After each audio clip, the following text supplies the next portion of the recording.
This is Infection, the survival podcast, recorded live on Tuesday, April 7th, 2020, episode 273.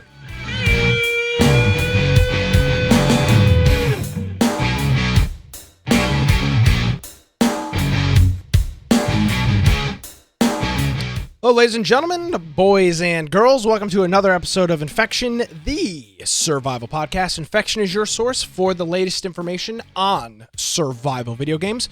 We bring you the latest news, reviews, updates, and more each and every week. My name is Nick Craig. You can follow me on Twitter at Nicholas M. Craig. Of course, you can visit our website. It's infectionpodcast.com. Well, joining me from the great state of Idaho, well, formerly great state of Idaho, Brian with an I, Aldridge. Brian, did you survive the earthquake that we had last week? Yep, my house is in one piece. Yours, like, has just broke in half, like a cartoon movie, just snaps in half. Well, we don't build things with earthquakes in mind here. So. Well, wouldn't you say that's a downside of Idaho? No? Well, being that it's been 40 years almost since our last earthquake, Yeah, I don't think it really... The same people said that down here when they built their houses and didn't properly secure them for hurricanes, and then hurricanes don't happen every year. Now, I moved not every year, but they happen every other year. I mean, every couple of years. Yeah, but we don't have big ones every year. How many hurricanes have we sat through with you? Okay, to be two. One of them was the largest in almost 40 years. Mm-hmm. The last one wasn't bad. I didn't even lose power during the last hurricane.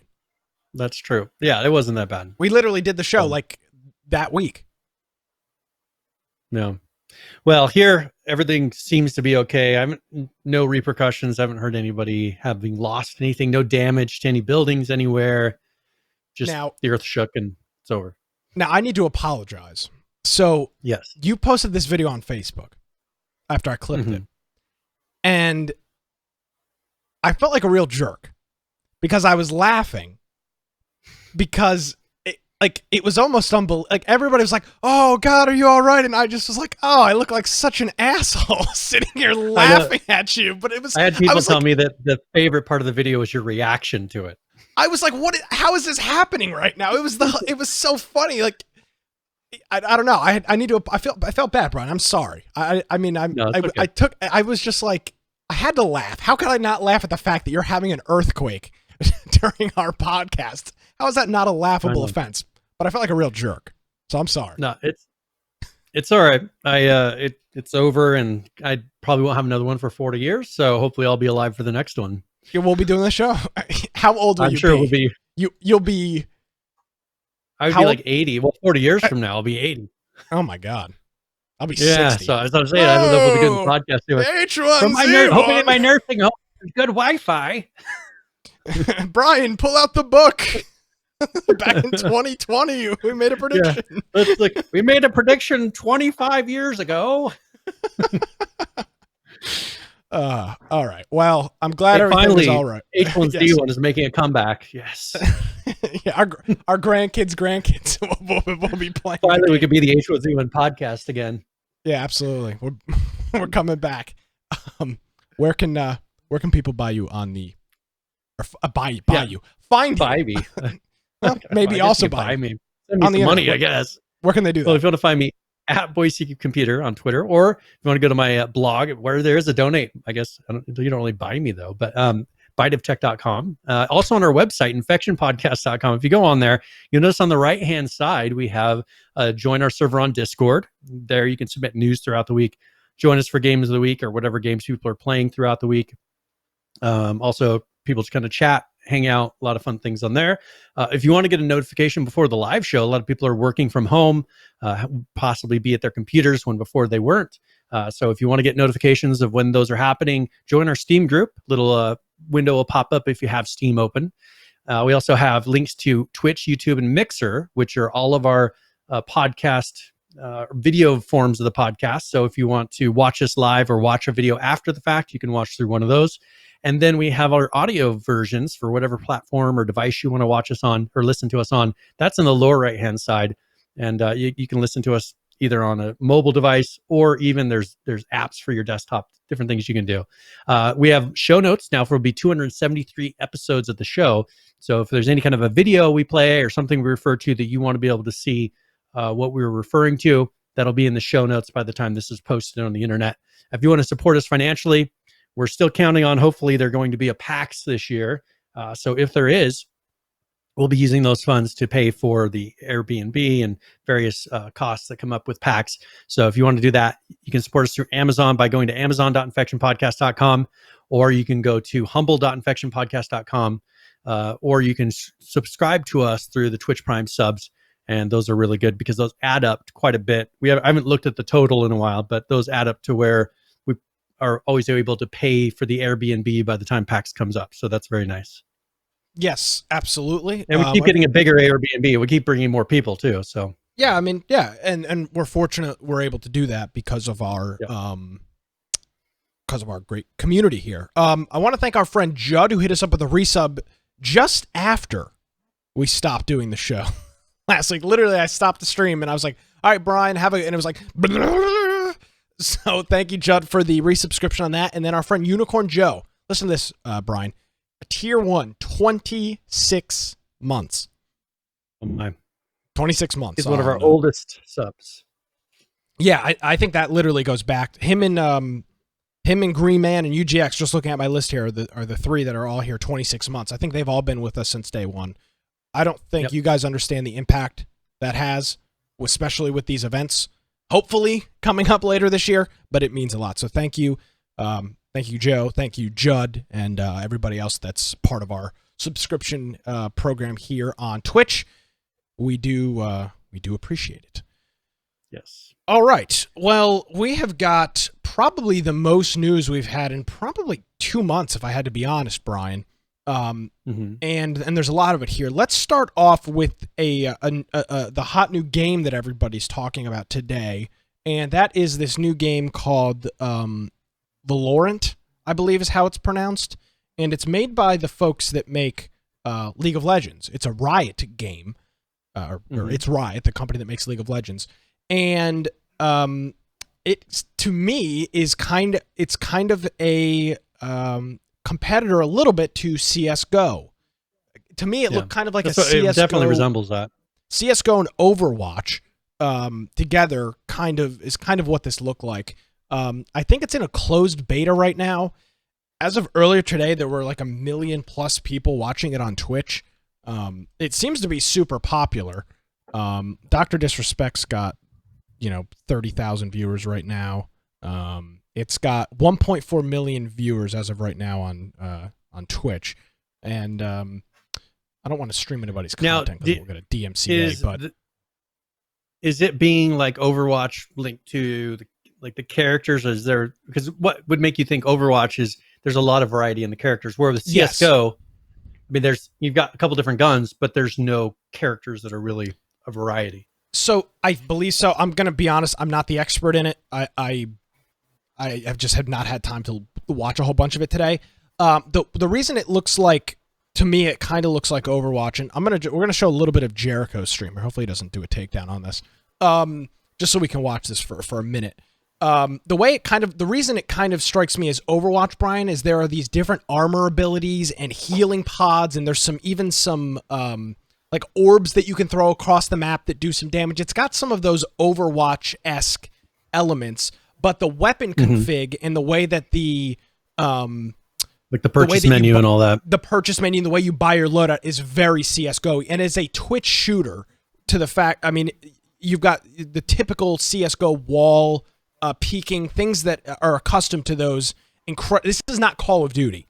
It's a very CS:GO style shooter, but then you can see this ability here. It looks like it's a slow effect or something, and it's causing all the walk super slow slime or whatever. Yeah, so that's like the Overwatch part of it. Obviously, you've got a huge studio behind it, one of the biggest, Riot.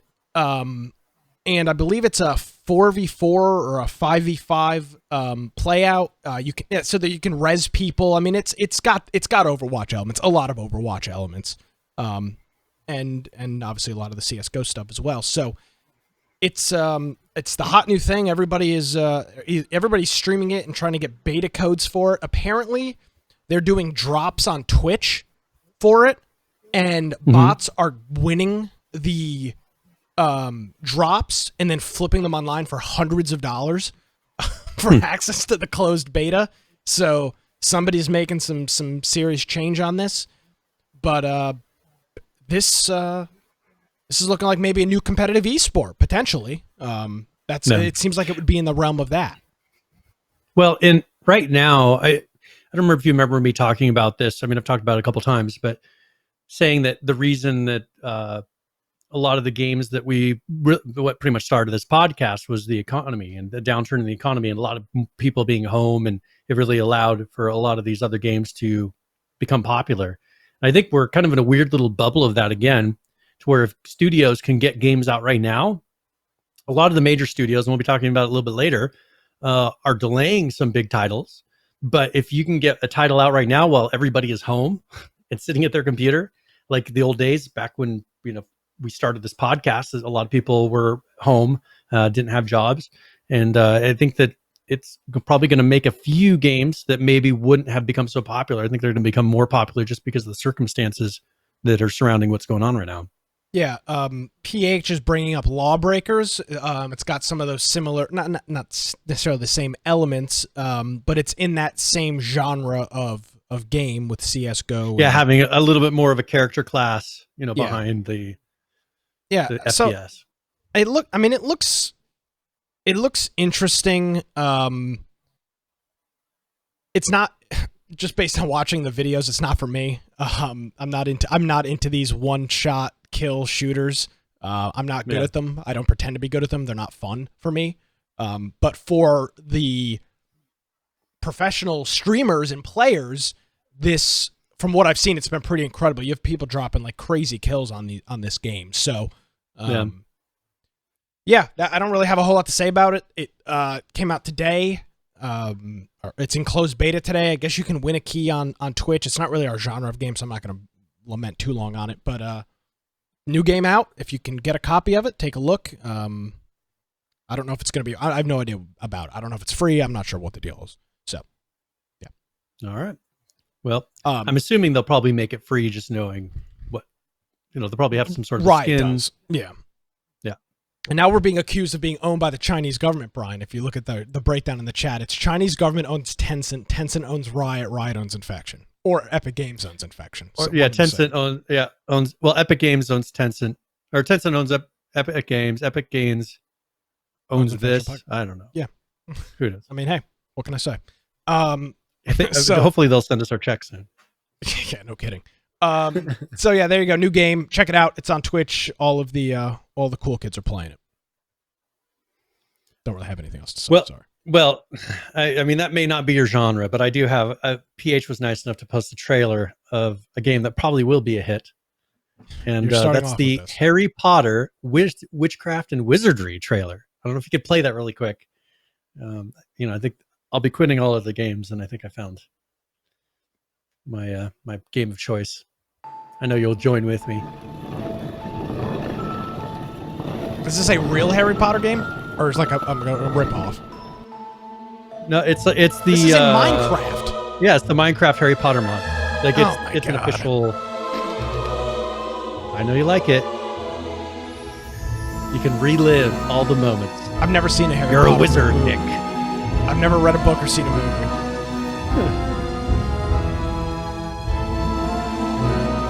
I mean, it's pretty extensive. They got a lot of stuff in the movies and books. Well, there you go. You got little mini games. I mean, just look at all the action. You're sitting at home. You're bored. Perfect. What am I watching? It's all the little mini games and things you can do in there. And Are you gonna play for this? Huh? Are you gonna pay for this? Oh, I don't know how much it costs. We'll see.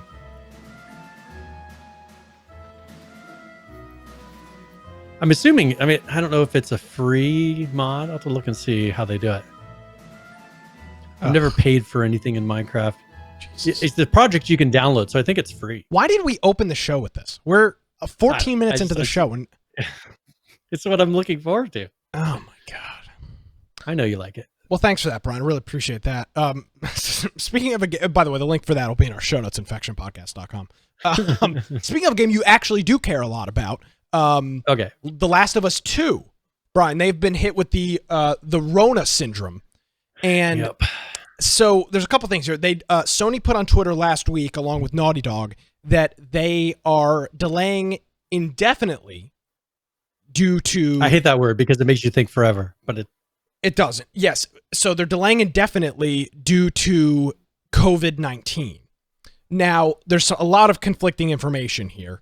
I don't know what... I think GameSpot's being paid by somebody to write this article because it says, unlike most of the games that have been delayed due to coronavirus, The Last of Us 2 is mostly finished. Yeah, that doesn't seem accurate.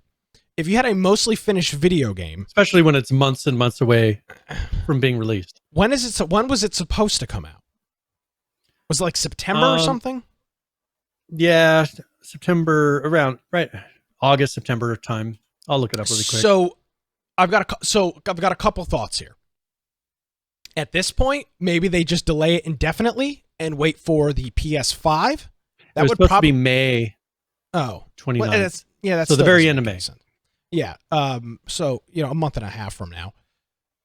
I still don't understand why they can't release it. They're claiming that it's a logistics issue,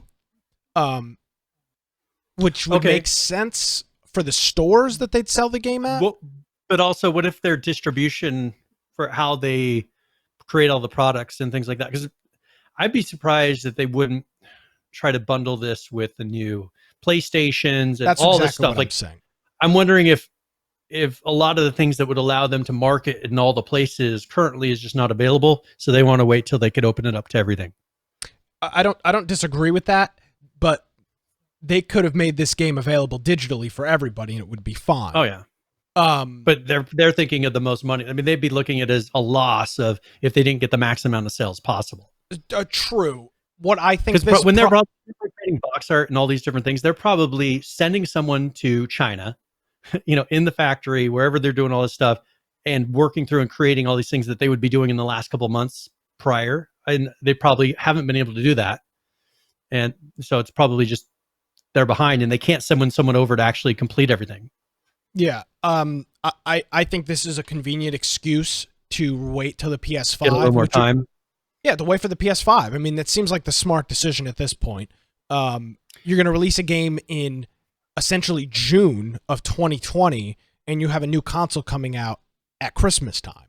And this is a first-party game. They're developing this in conjunction with Sony. So yeah, this isn't like Rockstar with GTA, where it's just a completely third-party doing whatever available on all these platforms. This seems like a convenient excuse. I call bullshit on the term logistical issues. I do think, Brian, there's no way these guys are not making enough money off of the digital sales of this game, and anybody that wanted this game could get that. But for them, they're looking at millions of sales they didn't get is what they're looking at. They make millions, but they're looking at, we would lose out on millions. Well, that's fine, and I would agree with you if, in fact, they weren't now offering refunds for people that did digital pre-orders of the game. Which is kind of strange. It is very strange. So it's only people that pre-ordered it directly through the PlayStation Store. So if you pre-ordered it through somewhere else, you'll have to check with the reseller and see what their policy is. I would assume you can get a refund almost anywhere, especially if you were going for a digital copy. But this is something's afoot here, Brian. There's got to be. I don't buy this game was supposed to be out. This game was already done, right? This game wasn't still in progress being developed. This game was done. You're talking about they should be in the polishing stage right now. All the levels should be created, all the mechanics should be done, and they're probably polishing levels, maybe introducing last minute things. That's the stage they should be at. Very, very, very small, quality of life, QC things going on at this point. This game has been in development for years, literally.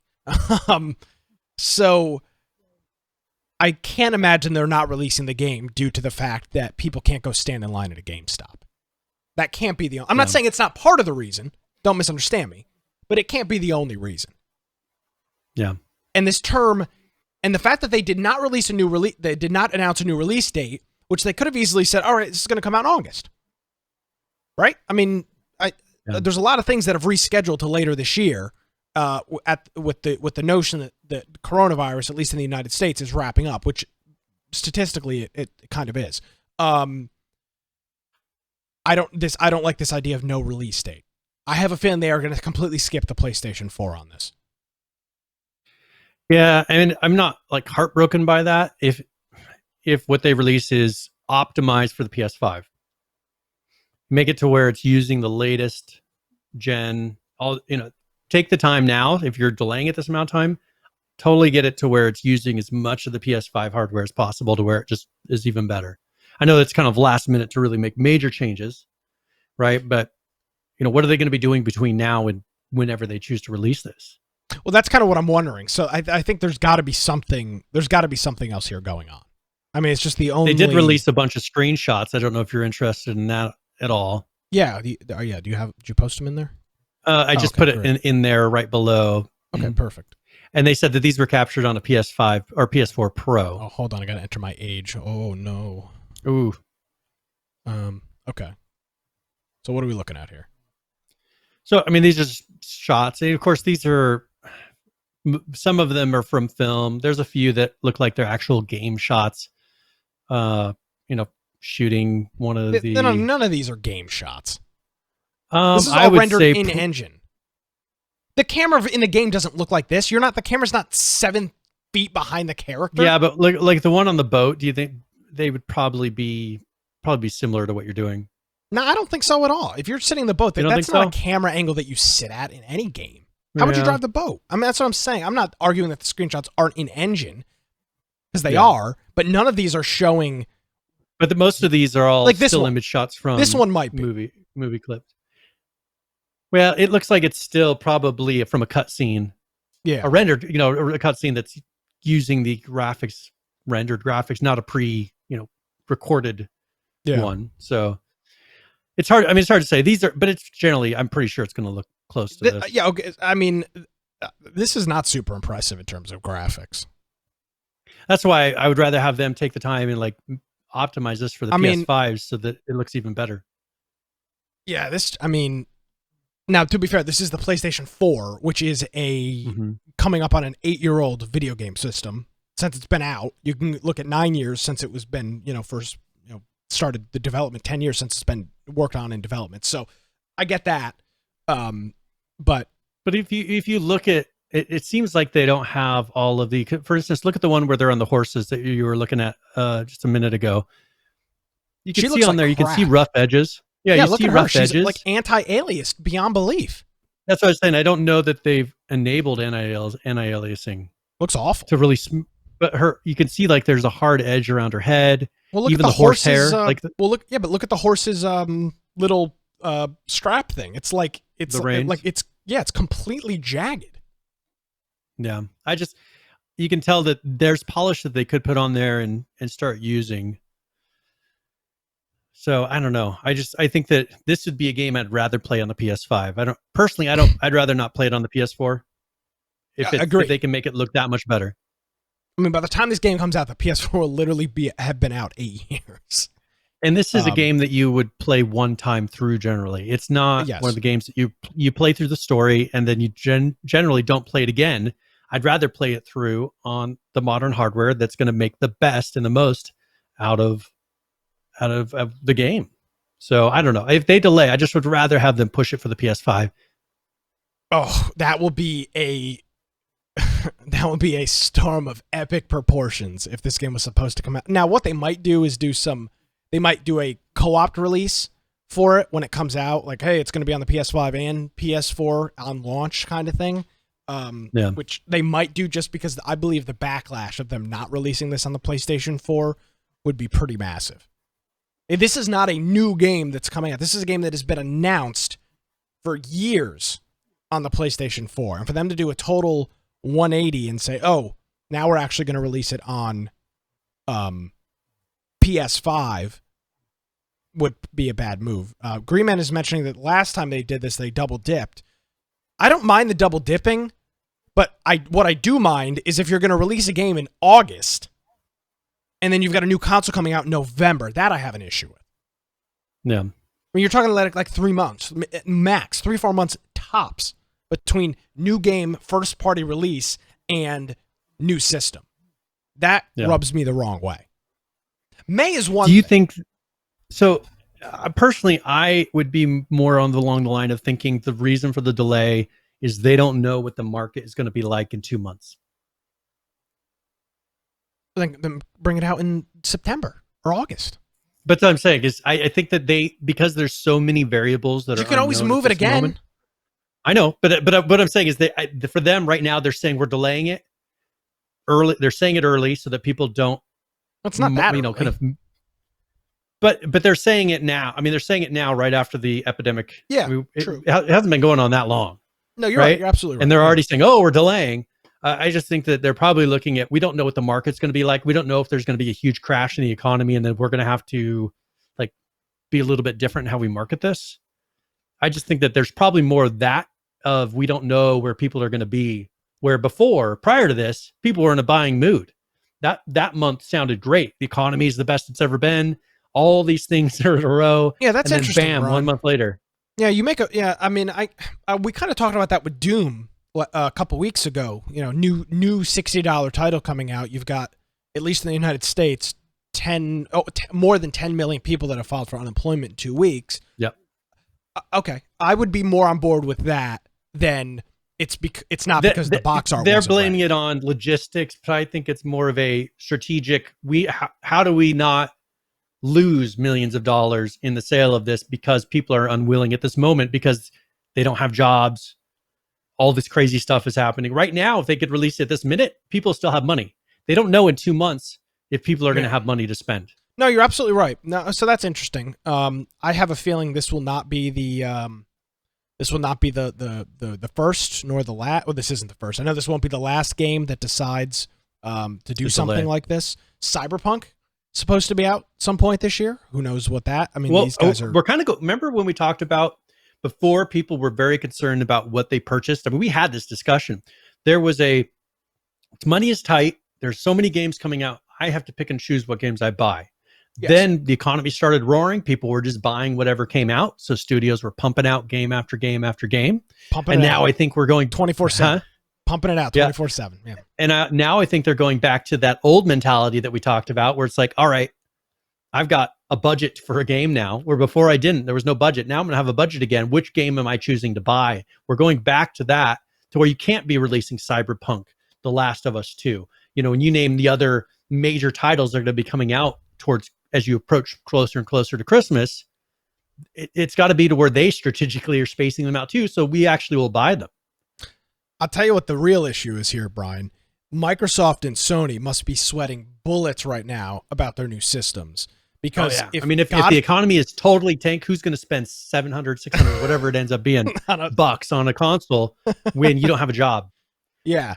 So, there's two different mindsets here, and we're not going to talk about the politics of it, but there's pretty much two trains of thought with this. Either the economy is going to take off like a freaking jet once this comes back together, or we're going to slide into a serious recession and or possible slight depression. So one of those would be really great for Microsoft and for Last of Us and for Cyberpunk and for everybody else. The other one is them getting absolutely taken to the cleaners, because if we're sliding into a deep recession, you're right, Brian, $650 for the new X-Bone. They're going to sell a fraction of what they would have sold. Oh yeah. If this hadn't happened. Yeah. So that is going to be the most interesting thing to watch.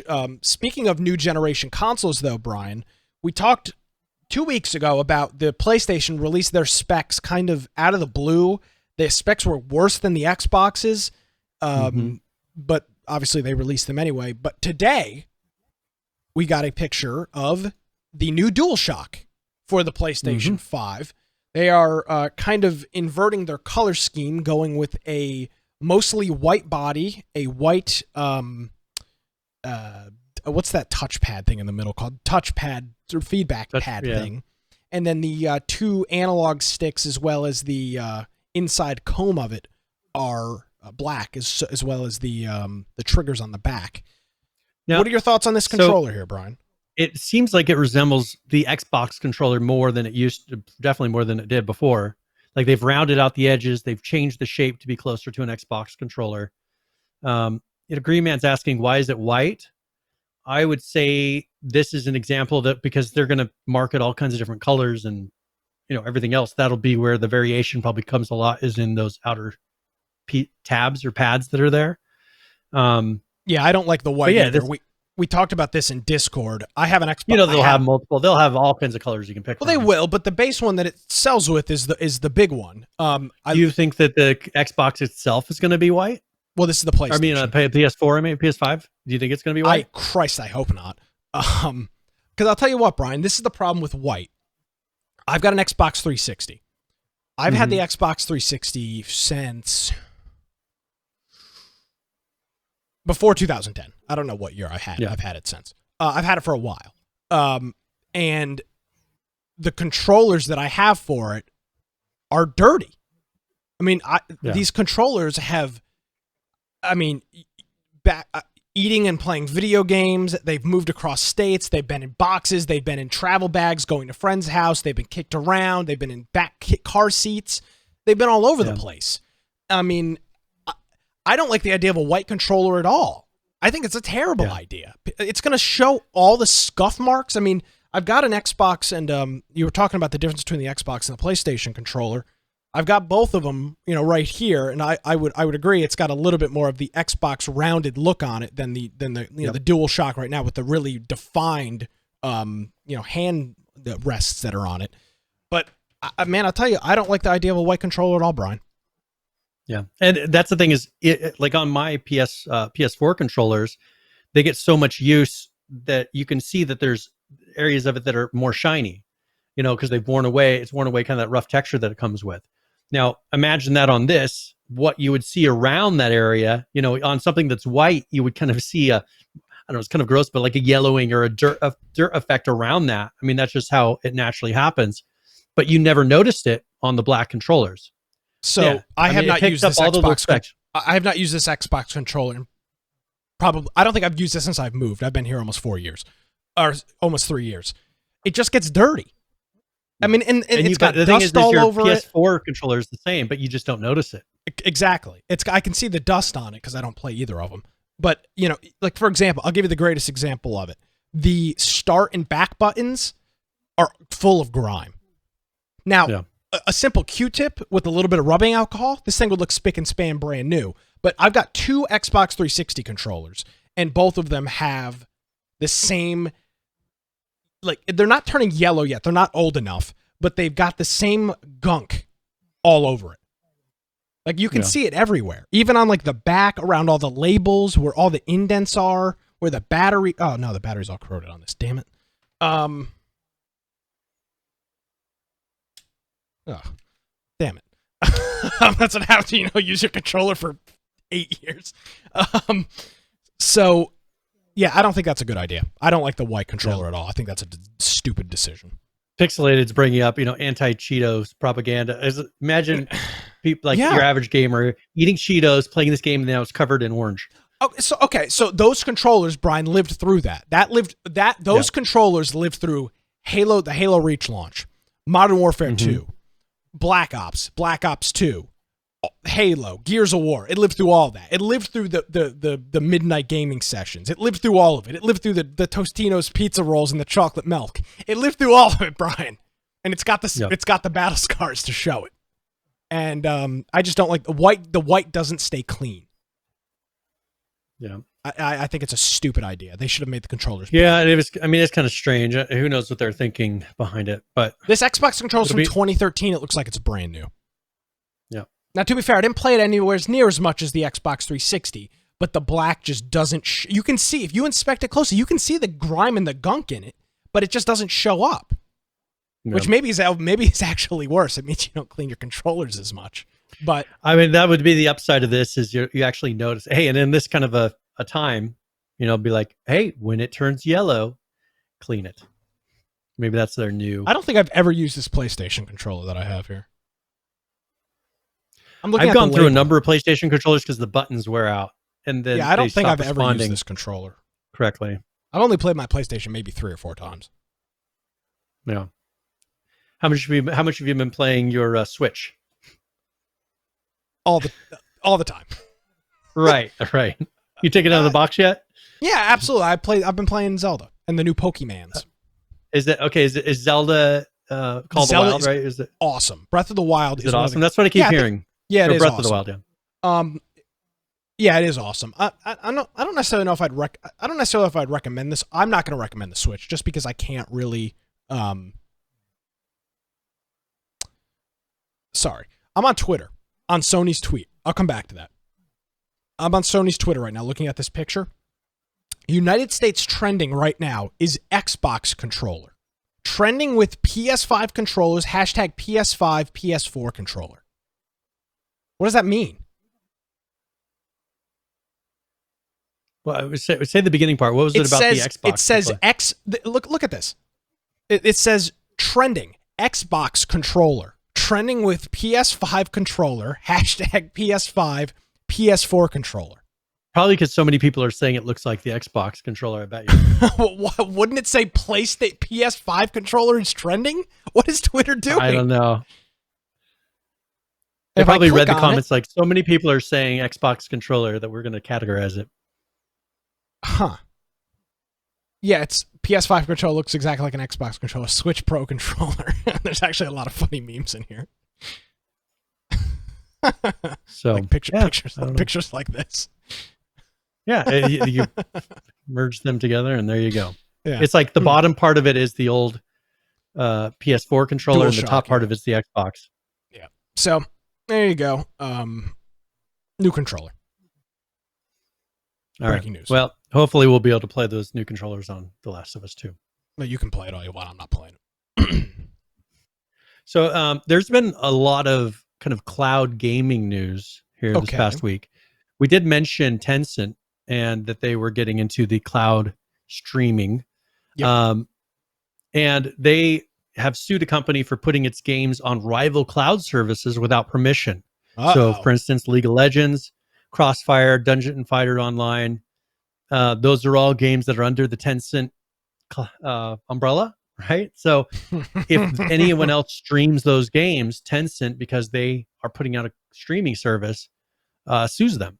Now, this is a downside, and we're going to lose our paycheck here, but this is a downside of having one company like this, Tencent, having so much of a domination over so many studios, because they can say, all right, all these game studios all these games aren't allowed to, release on whatever platform they say, or, which I don't know how this is going to come out in the long run.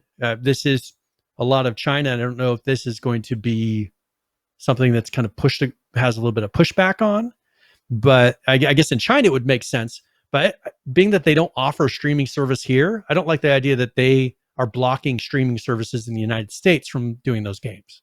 All right, Alex Jones, chill out with your Western conspiracy theories here about cloud gaming, all right? Tencent's never done anything wrong. So let's back that up first and get that. So one thing they're doing is they're seeking $1.35 billion in damages. Yeah, that's not going to happen.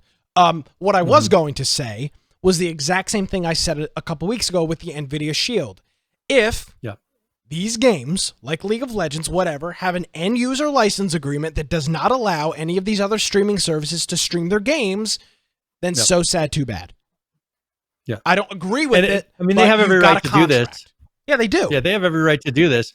But, I mean, I'm just looking at more of it could be frustrating. Yeah, because you have a company that's making rules based on their local area, and limiting it in China, but then it's affecting the whole world. No, agreed. I mean, it's very stupid, but we can't sit back here and, you can't cue the surprise Pikachu face. Oh my God, a company that's owned by the Chinese Communist Party is putting restrictions on video game streaming? Imagine my shock. I mean, this is not surprising. This is what we've signed up for in the video game industry with these Tencent coming in. Now, I don't want to get into politics, but I think there's going to be more of a pushback, and you're starting to see a little bit of a pushback from China's influence into various areas. I mean, one that's come up because of Corona has been its influence on the medical industry, that a lot of our medical supplies and our medications, all these different things, we rely on China to make them. We can't make them ourselves. Now, video games aren't nearly as important. I know we think they're important, more important than medical supplies, but this is something that I think will maybe get a little bit of leverage from those other discussions based on the medical supplies and whatever things that we view as necessities. I think we're going to start seeing a little bit of pushback from letting China say as much what happens over here. Now, they own these companies, but I wouldn't be surprised damage if is done. there was. I wouldn't be surprised if there was a little bit of pushback and limitations of how much China can purchase into our country, stocks and everything else. Yeah, we can't. Would be surprised. I'd love to talk about. We'll do this in the post show because we'll do this. I just think that might be coming up, and it might become a real discussion. I think that ship is already set. We'll talk. So for everybody, we have a post show that our friend Judd posts on the on a YouTube channel called Infection Podcast Extras. We'll talk about this in the post show because I actually was reading about this today and discussed this on my radio show this past weekend. So, Brian, very good point. Let's we'll come back to we'll come back to the post show and so that's something where there's not really anything they can do. If you look at Tencent, they own all of Riot, they own a majority of Epic, they own, which has a decent number of things under them, and the engine. I mean, the largest video game engine in the world right now. Mm-hmm. and then all these things added together, I think that monopoly laws is what I'd be more concerned about. They are approaching monopoly laws, but because they're in China, there's very little we can do. My money. So did you see? Did you get my monocle joke? Okay, I'm glad. Yes, I saw it. It took me a second, but I was like, okay, monocle. Like, what is he doing? Does he have pink eye or something? What's going on there? Yeah, it is going to be. I figure you were doing an up high one of these.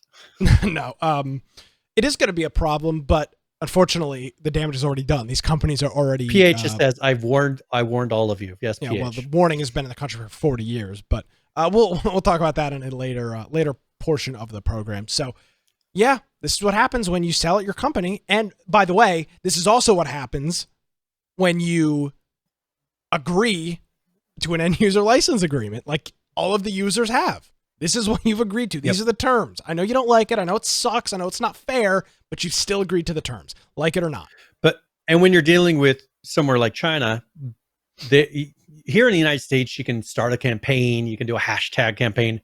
China doesn't care. Change.org. Let's make a change.org petition and let's tell China what we think. Let's see how far that goes. We did a change.org to make H1Z1 not free to play. Yes. and it worked. Well, kind of. I mean, it got sent to them. Nothing. Yeah, I mean, the whole game went away. So I guess technically it worked. It's not free to play. You can't play it. Well, it's technically free. So, yeah. Anyways, so Tencent, that's something that I think we'll be seeing more and more come out of that, of who knows, whatever kind of arguments and things. But they do definitely have some things that are affecting the industry. And as streaming becomes more popular and these places start vying for it, I think you'll start seeing a lot of lobbying coming from Google, Apple, all these places that are looking to do streaming services. I think you'll start seeing the lobbying happening there. I would agree. I want to talk about Last Oasis, Brian, for just a couple minutes here. We talked about them last week and their unfortunate server issues. Fortunately, as of the weekend, I believe it was the 4th. Yes, Saturday the 4th, April 4th, the servers were back up. The tests were going well, and they're not back up yet. But the tests have gone very well in their closed environment, and things are trending in a very positive direction. Now, I know they released an update today, and I'm not sure if this actually indicates what's going on with the servers. I don't think it does. So they found their they believe to be their issue, and they're working on the content patch, which should be ready next week. Which will add the ability to change your character's name and appearance. So they're actively working on their server issue. I believe the issues are resolved now, but they just didn't put out an official update. But we do have a new video here for their content update called Hard Maps. Not sure exactly what that means, but we'll find out after this quick video.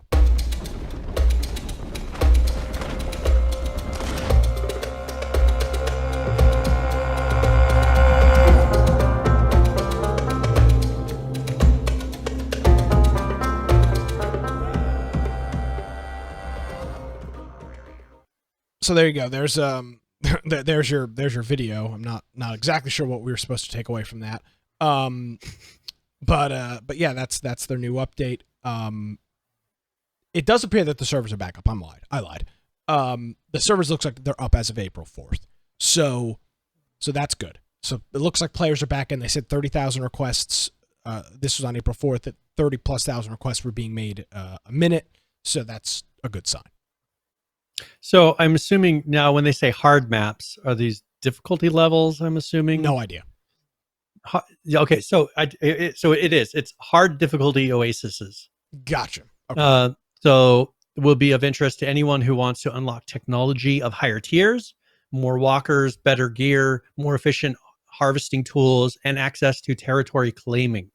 So that's going to provide the long-term goals for clans, creating reasons for declaring wars, encouraging protecting solo players and small groups with harvesting and tax bonus mechanics.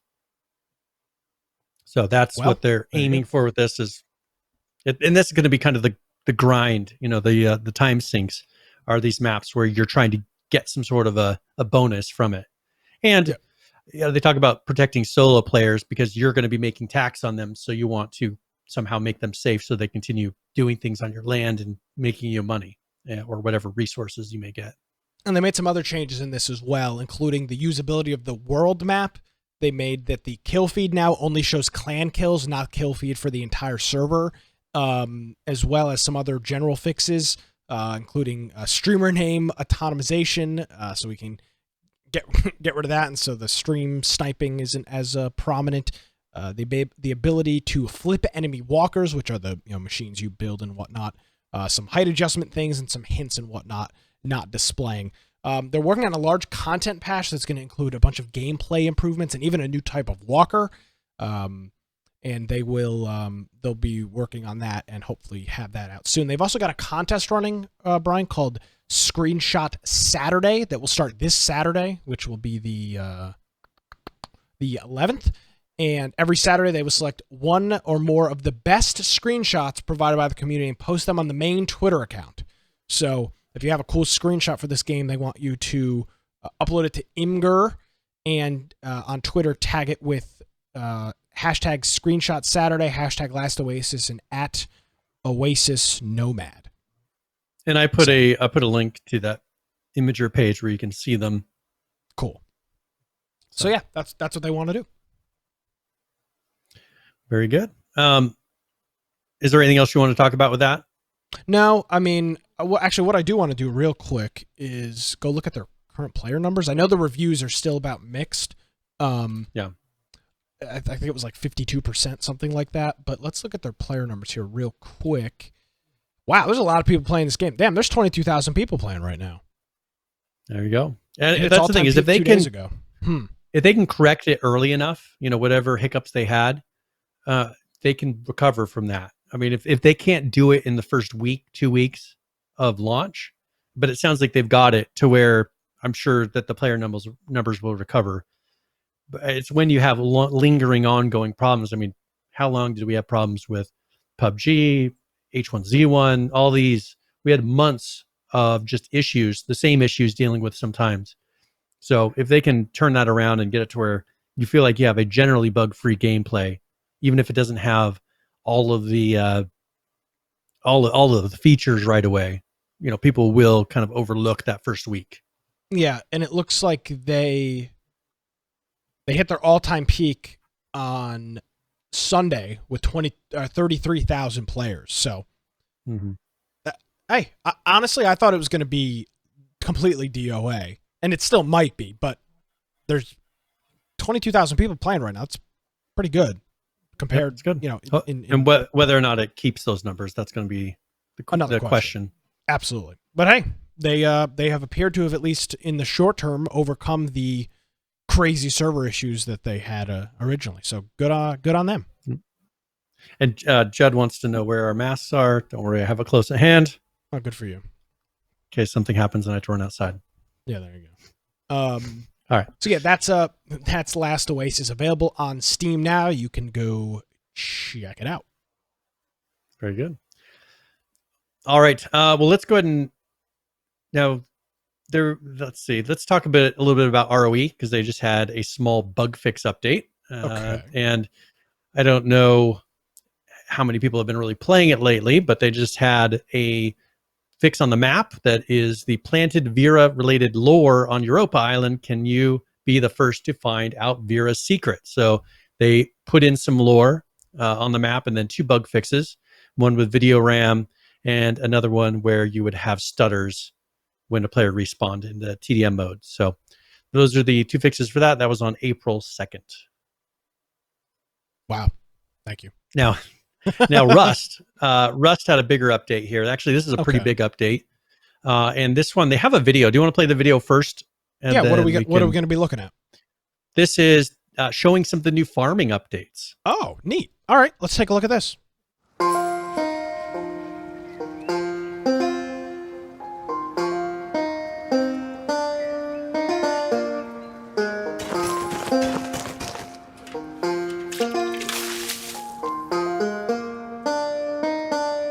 Potatoes. Taters. Poop. Interesting looking hose. I got you. Everybody needs some of those. Actually looks pretty cool. It does look very cool. It's automated sprinkler system.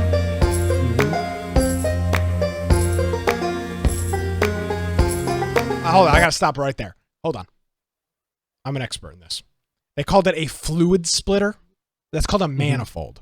There's a name for what a fluid splitter is. It's called a manifold. Just saying. Write him a letter. Change me up. You gotta do a change.org.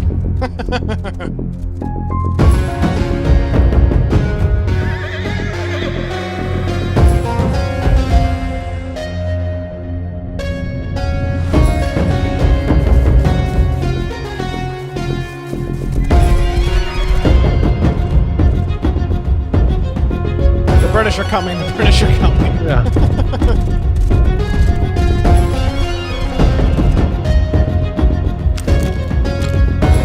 I like actually the feeling I get when I play Rust.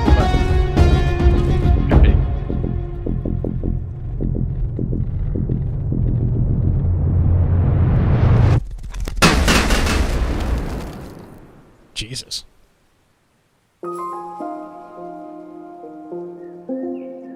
Wow. That's pretty neat. There you go. Falcon is having PTSDs back to farming an angel and Z1 watching that video, so he might be seizing out on the floor or something watching that, or having panic attacks at 1:30 in the morning that his farm is ready to go, so he's got to wake up and run to his computer to log in before someone comes in. Harvested all this stuff.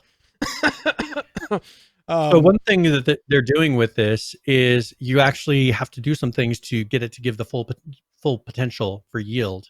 Okay. And that is the light conditions make a difference. So you can't do this in a dark area. You have to provide light. Water saturation. So that's why you have the maybe timed sprinklers and everything to give it the right amount of water. Ground conditions, which I'm not sure because you're mixing manure in with these things. So that's probably making sure it's the right combination. In the temperature. So if you try to grow these in a place that's cold environment or something like that, it probably will not grow as well. What about like the barometric pressure? You need to watch out for that. They didn't put barometric pressure, but you never know. I'm just saying, if you're going to talk about like actual farming, like, you know.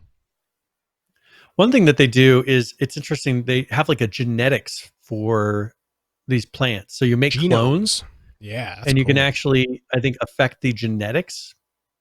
So get more resilient. So you have resilience to water depletion, light. ground and temperature. So you can start cloning and growing plants so that they don't need a specific of growing conditions. I see a strong business model here, Brian. Non-GMO rust plants. Well, before they had all hemp, but they seem to have. Well, they have pumpkins and hemp, right? Something like that, yeah. But now you can have I think now that's you can have pretty much people that are potato. saying, "Hey, this is a non-GMO potato." Yeah. Brian over here is selling you some GMO potato that gives you superpowers, and it's laced with uranium. But I'm over here giving you some regular potatoes. I worked hard for these. Yeah, your potatoes are GMO free. And twice as expensive. Yeah, and yours give cancer. So whose fault is that? So what they'll have on there for the genetics is they'll have various letters, and G is the growth rate, Y is the yield rate, H is the hardiness, W is the water intake, and X is when you haven't filled something out. So you can go through and kind of enhance and make them stronger, based on whatever ones you want to. Maybe you're in a place that's extra cold. You could put additional into hardiness to try to make up for that. This is crazy. Plant genomes in a video and in a Rust of all games. This isn't like farming simulator. This is penis hanging out on the character launch screen, flying helicopters that exploded mid-air Rust. This is pretty intense. Yeah, and we'll see what happens. Now, along with this update, they've been updating to the 2019.3 version of Unity. Okay. And they did discuss a little bit of the performance increase that they received from that. They were on Unity 2019.2. They're getting about 82 frames per second on this test. On the new 2019.3, they got 95 frames per second. So, 13 frames per second additional just from updating the engine. They've also talked a little bit about the DDoS attacks that they've been receiving. They're not going to go into too much detail on it. They said due to the nature of the attacks, probably because someone's looking for attention and they don't want to give it to them. Damn straight. And then the nav mesh optimization they've been working on. They managed to make the nav mesh, which I'll explain here in a second what that is, to make it 4 times faster on the default map. So the nav mesh, and I know you kind of talked about this, I don't remember, a couple months ago as well, a little bit, but it's where when the AI is determining how it's going to navigate along the mesh, which is the ground, how does it handle going over that, vehicles, AI, different things like that. So that is pretty much it. I mean, they did add a few things, like they added horse tool or hose tool. So all those things having to do with that, they added 10 or 15 new items related to that. So if you log in, you should have those available to you. This is very cool. I love this idea. This has got to be the most advanced agricultural farming system in any of our survival games that we play. Yeah. I can't think of anything else that's even remotely close to this. I mean, it seems like every other game that has farming is just till, seed, water. That's kind of the approach. This is and there's a number of different type of players. I mean, we have players in our group that, like Falcon, for instance, you're talking about, who's all about that kind of micro mechanic of the game. Figuring out how to optimize and getting the most out of that. And then because we did it in H1Z1, we're like, okay, well, how do we get the most yield out of doing this? All right, we got to wake up on timers. We got to build the building like this. And, what really took that down was the hackers, and that made it less enjoyable. But it was a good mechanic if they could have made it secure to where you actually had the ability to harvest your own things, not have people flying into your sealed room and taking whatever they wanted. Agreed. So I think it's good for the game. I think for this type of a game, especially where you have people that have been playing it for so long, they love little things like this they can kind of do and have fun with. Yeah. All right. No, go ahead. No, I was just going to say, I wonder if there's a way that we can, not obviously we can try this whenever, but it would actually be cool to just like go in game and just do farming and just see how that works. I think that'd be rather nice. I wonder if you could do like a farm multiplier or something. I'd have to look and see what they have for settings. If there's a way we could kind of like put it to a 4x, so we don't have to sit there and play all day. Yeah, Gotta check it out, see how it works. Agreed. All right, so another game that put out an update. It's been a little while. Atlas. Whoa! Put out a decent sized update. Now, I don't know if I'll say something in the after show. Jesus. Okay. I just don't know if there's. I don't know. There's something I'll tell you about, but I'll tell you about in the after show because I don't know if it's public knowledge. Okay. Well, it's not public knowledge, but I don't know if it should be public knowledge. You know, the after show is still live and on the internet. I know, but it won't be. It won't be in our official show. Are you saying that Judd? You're saying that Judd's videos get almost more views than our show does on YouTube. I know, but then I could say, oh, that was just after show talk, locker room talk, nothing. Yeah, I mean, just whatever happened. It can't take me to court over something like that. Anyways, NDAs are not enforceable in court. Changed my mind. Yes. So, anyways, they had their 405.9 patch on this. First of all, they added a new item. They added the Ballista Flame Bolt, and this will set fire to sails. So if you shoot it into sails, it'll catch it on fire. You can hit a sail with multiple bolts and add multiple fire buffs on them. They can be extinguished by one of the characters in there. Fire can be extinguished by fully closing the sails as well. So Olfend, I guess, is that a character? One of the NPCs or something? Your guess is as good as mine. Or you can either get it extinguished by him or a bucket if you can get one up there. And then if you close the sails, it'll also extinguish the fire. They will not stick during rain or snow. So if it's raining or snowing, you can't set the sails on fire. Firebolts can now also set. Yeah, that they actually thought of that mechanic. Yeah.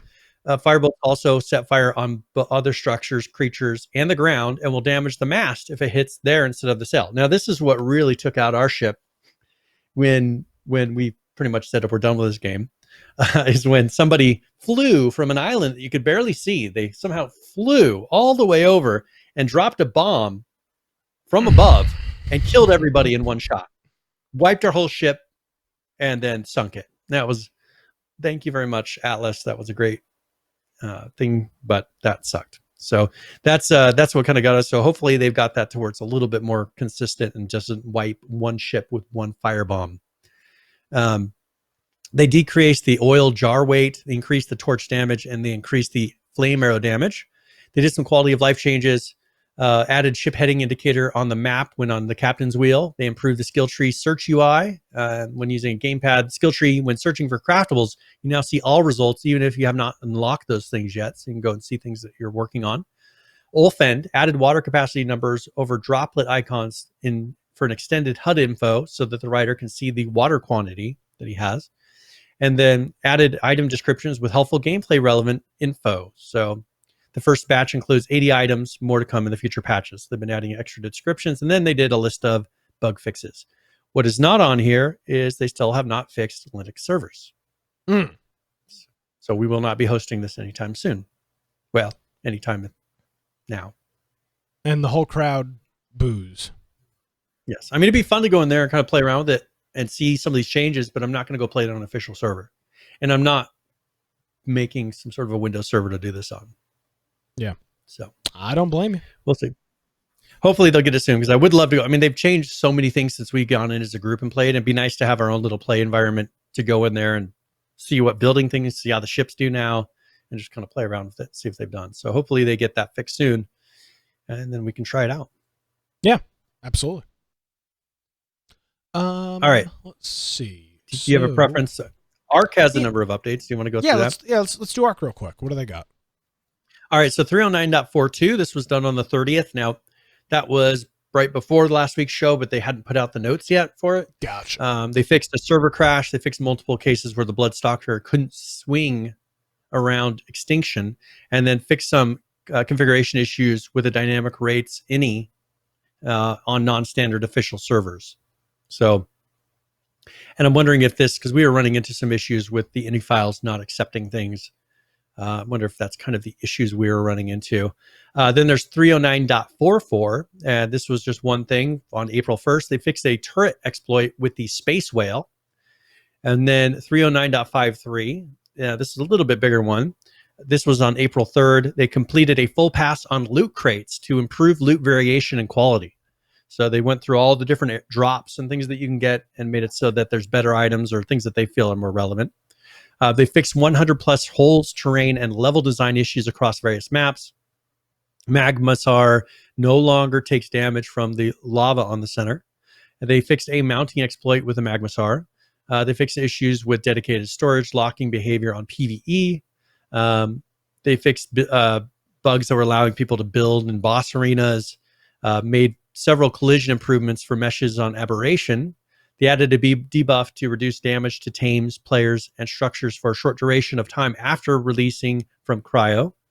And then they added some additional configuration options for unofficial servers, like enable cryopod nerf and cryopod nerf duration and cryopod nerf damage multiplier, where if you do like 0.01, that means it's 99% of the damage is removed. So you can make so, they're less drastic.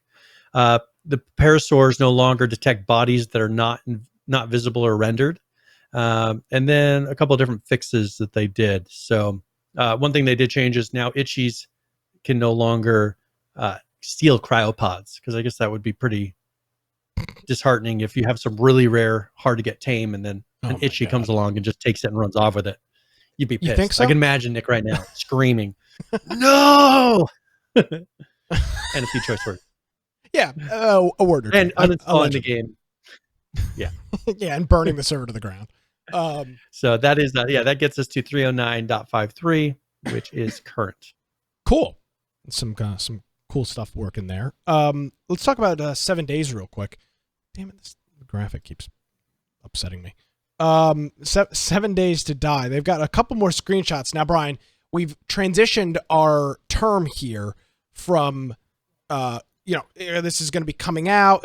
We now have heard the word soon in Alpha 19 multiple times now. So I think it is fair to say that soon TM is now in full effect for 7 days to die. Would you agree with that statement? Yeah, and I think for them now, I bet you that's a couple weeks. Yes, I bet you we'll see a release in a couple weeks. So here's a couple of the new models that we've got to look at here. The new backpack model. Previously, the backpack just was like a pixel, like a big pixel on the ground. So now you've got a relatively nice looking backpack here with a couple front pockets and whatnot. Is it the sexiest thing in the world? No, but it's a whole hell of a lot better than it was. And the reality is it's on your back anyway, so who cares?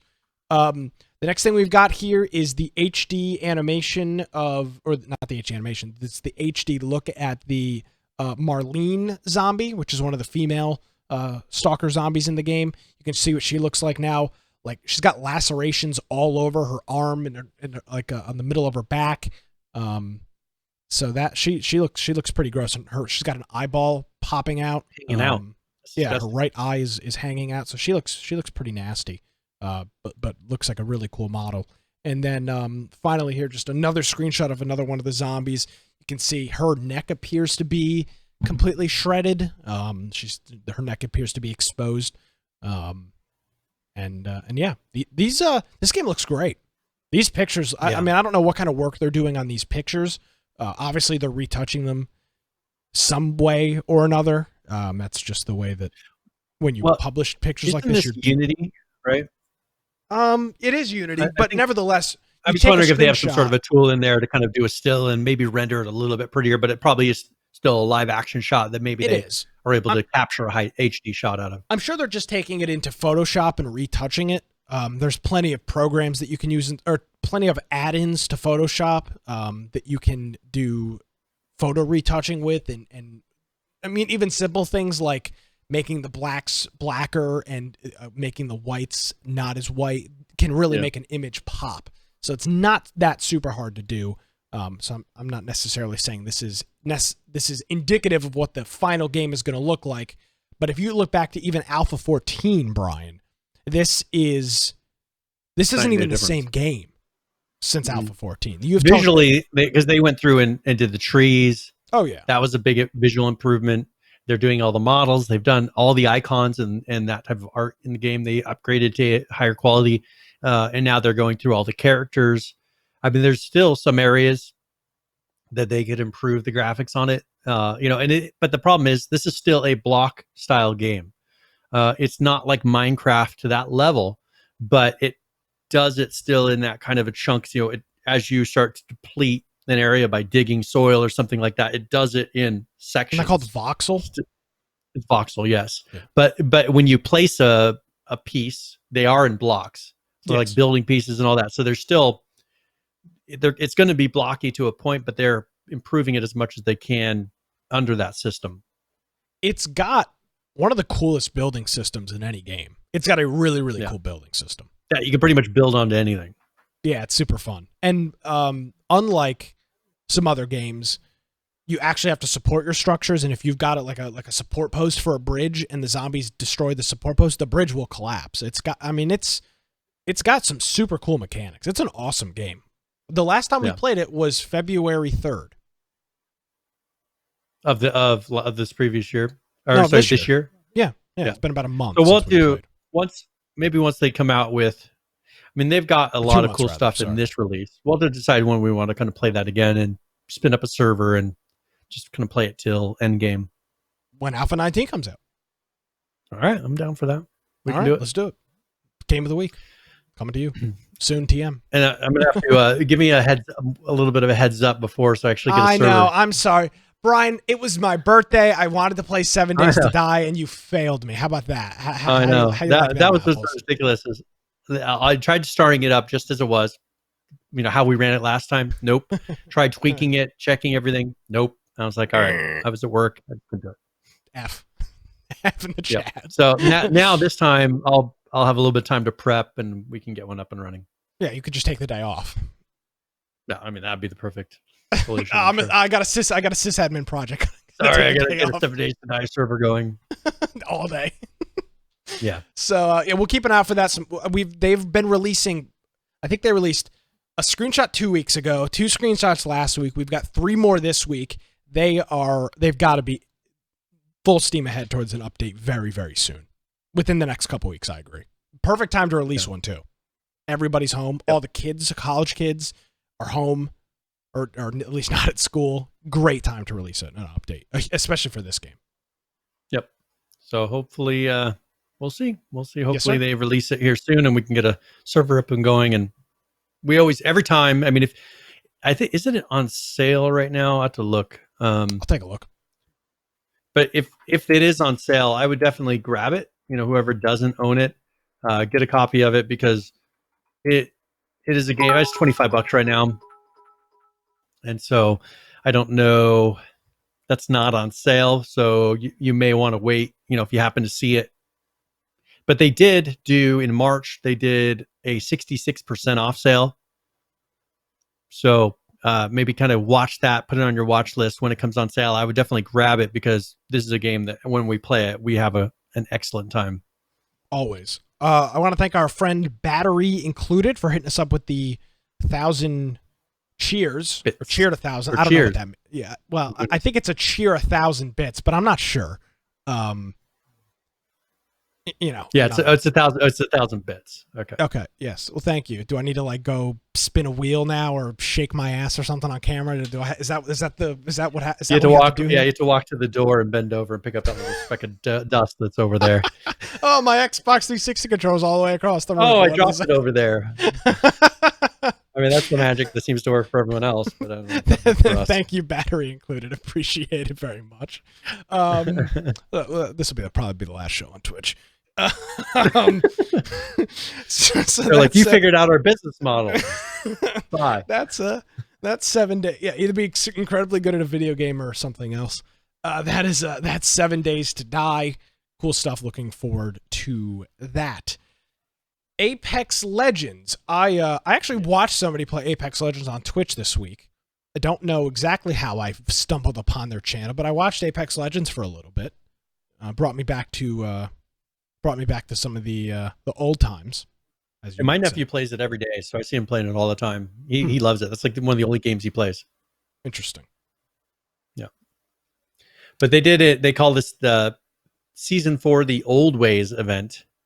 There's the video. Do you want to play the video first? It's 10 minutes long. You want to play a little bit of it?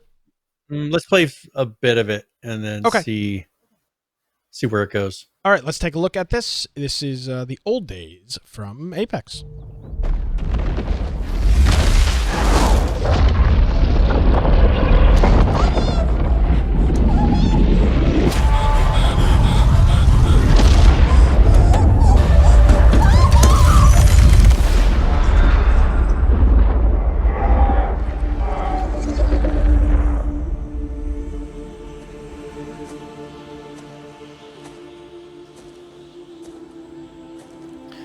And so what this is, it looks like it's short films that they put together.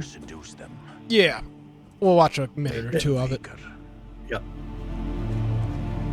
Let their death be a warning, child. Come.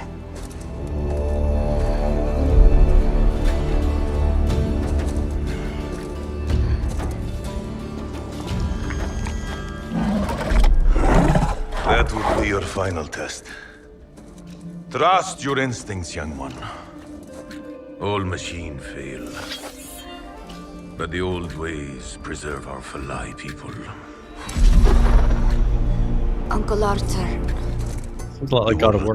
As one of Yeah, so I don't want to play the whole thing. Plus, it's their video.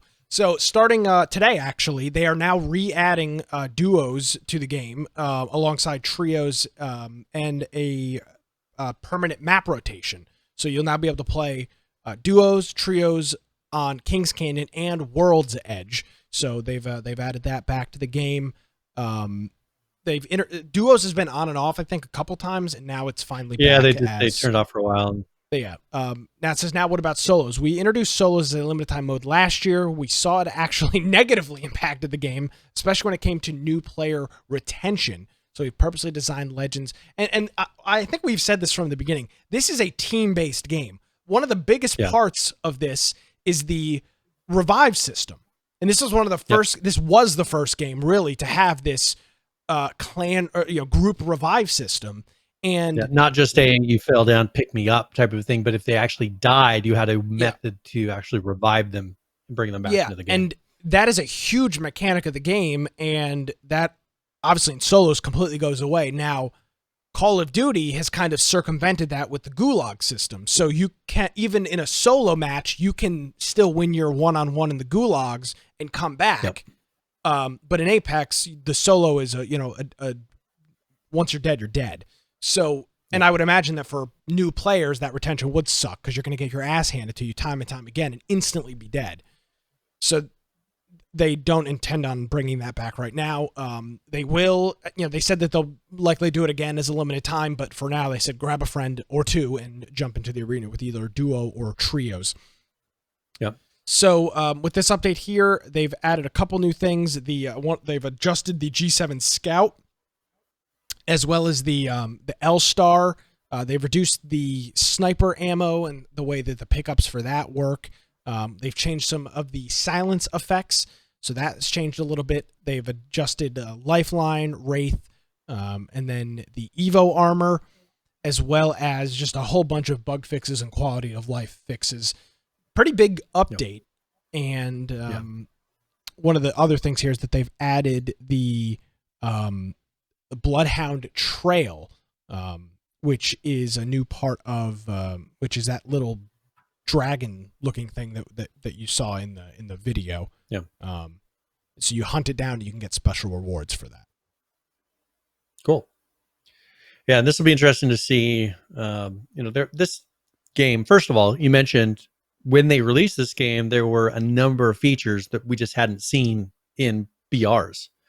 But they really brought the tagging system to life. Oh my God, the revive system. Yeah, the tagging system was new with this. The revive system totally changed with this. And now you have in all the major BRs, they used all those mechanics. And so I think that this team, I mean, they've got a big enough development studio to be able to really work on new features, see if they work. I think they'll be more likely, just like you see Fortnite doing as well, kind of pushing the limits and changing the game through time to keep it relevant, where a lot of studios are nervous about losing their spot, right? So they're a lot more apprehensive to turn around and make changes to the game, like PUBG. PUBG has been very apprehensive to making major changes to the game. They're starting to now, and I don't know if that, what their reasoning behind it all of a sudden being willing, if they're trying to retain a certain position, or if they feel comfortable enough to where they're like, okay, we can change it up now. But these guys from the beginning have been willing to do things differently. And I think up to this point, it seems to have worked out for them. People enjoy playing the game. The ping system ended up being very good. People really, that's why all these other companies are like, oh, that works really well. Let's do it. Where these guys, when they did it, they didn't know that people were going to like it. I mean, there's a lot of people that say, oh, well, that's not like Fortnite. That's not like PUBG. And then all of a sudden they don't like it. But here they did it well enough to where people are like, oh, I wish this were in these other games, and those games do it. So I think kind of having these different little mini games in the thing, I think it'll keep people interested and creates a little bit of variety in the game. Yeah, and the big thing to note about this too is obviously EA is publishing this, but you've got a massive developer behind this as well, and that's why you're seeing a 10-minute live action film. This is not an indie studio working on a video game. This is as AAA title as you can have. Yeah, they can throw the funds to kind of keep the community and the lore going. Agreed. So, and I think that this one they're trying to create that lore. I mean, they tried to create some sort of backstory with each of the characters. Where a lot of the PUBG, you could care less about the characters and their backstory. Now, Fortnite, I think, is coming around and becoming more like Apex. I think that they've actually adjusted, and because now Fortnite is putting in more of a lore and backstory to each of the characters. They bring in major characters. Like right now, they've got what's the guy in the red suit? He's a Marvel comic guy. Quick? Flash? No. He's like a comedy. It's like a comedy one. Deadpool? A great Deadpool. Yeah. Okay. So Deadpool is now in Fortnite, and they released a skin for him. And they've done some other major things. They did Star Wars, so you get that, which already has this pre-existing lore. But you're starting to get unique characters in that game, and they're inserting backstory into them now with this whole new update they did. So I think that is going to be, they get people, and I think they found that when they can associate story and get people interested in more than just the gameplay, that it retains people over a longer period of time. And I think that's what they're trying to do. Agreed. And I think it's working out for him. I personally have not played Apex for ages, but I'm not, you wouldn't have to twist my arm to play. You'd have to twist my arm to play PUBG or Fortnite, probably. Yeah. You wouldn't have to twist my arm to play Apex. I've been playing some Fortnite on console just for fun, but for PUBG, like, I just had no interest. I have no interest in playing PUBG. Because in my mind, I associate it with all those negative, all the negative stuff we went through of the gameplay, and just, it could be great now. I mean, it could be, but I can't get past that in my mind of all the negative aspects that we had to deal with. I mean, I could also be the Easter Bunny. I said I could also be the Easter Bunny, but I'm not. And I'm sure PUBG is the exact same way. It could be great. It could be. I don't think it is. I mean, it could be, but I haven't seen any evidence to prove it any other way. Yeah. I mean, I've seen patch notes, but I haven't had anybody say, oh, usually if there's something that's really made a drastic change, we'll have somebody who's stayed in that or has gone back to it who will come to us and say, you should really check this out. Like, they have fixed it. I've not had a single person come to me and say, oh, PUBG's better. PUBG's really improved. PUBG is so much different than it used to be. You should really try it out again. Not a single person that said that to me. So I'm assuming it hasn't really drastically changed. Agreed. And even if it does, I think, as you kind of said, the damage has been done. Yeah, I can't get over it. It doesn't hold my interest anymore. Nope. Agreed. And you and hundreds of thousands of other people, I think your assessment of that situation is pretty spot on with a lot of other people. Yeah. And that is, and also just the way that it feels more laggy, and I don't know what it is. Like when I see gameplay of it. We showed that video a couple weeks ago from that guy showing how the animations don't, once you start an animation, it finishes before you can do your next one. It is literally and that's something, if they fix that, I think that people will be like, oh, this is like a new game. I think if they actually went in and fixed that system, they would feel like it was a new game. But the problem is they haven't even tried. It doesn't So refresh it's just, quick. it's going to feel like the same old one. Yeah. I want to thank our friend Tag Durante. I still don't think I've ever pronounced that right. Tag, our good I always friend call him Tag Durante. Yeah, well, I'm stupid. So him for hitting us up with the 12-month resubscription, a whole year. Thank you, Tag. We greatly appreciate it. Yes, thank you. Brian, yeah, well, whatever. Brian gets everything. I know. Brian's so great. Oh, we love you, Brian. Oh, you're so fantastic. Oh, wow, you're playing Raid Shadow Legends. Oh, wow, you're so great. We love you, Brian. Shut up, Let's Brian. clip that. Oh, Yeah, wait, except for that. Cut that part out. Clip it all you want. Speaking of things I love about you, Brian, you've got a plethora of video games that you have given away on this program. Do we have do we have a giveaway for this? Yeah, let me get it set up so that the giveaway is ready to go, and then excellent. we'll roll it. Well, while Brian does that, we're going to quickly talk about a game that I hope gets to a solid point here sooner rather than later, and that is Jaws of Extinction. They had a pretty big patch here. The version number may not make it sound like that, but it in fact is. It's 0.2.24.2a. Pretty big patch here.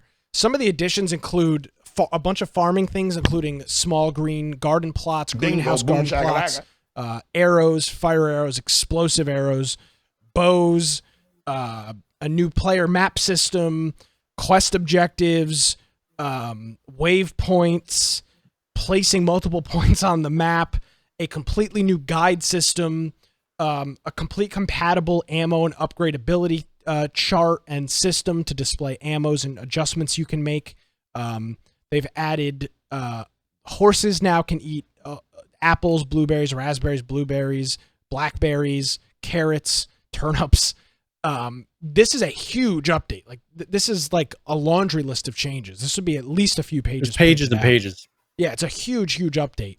One of the big ones here, Brian, I think, is that they've added with the guide system. Now that's like not necessarily a tutorial, but a guide, a little bit of a way to help you start the game. And that was my biggest concern before. The first time I played is, I guess, on the radio they tell you to do something, but it doesn't actually put an indicator. But you didn't. Up on That was the screen. problem, is you didn't catch it, and so you had no idea where to go.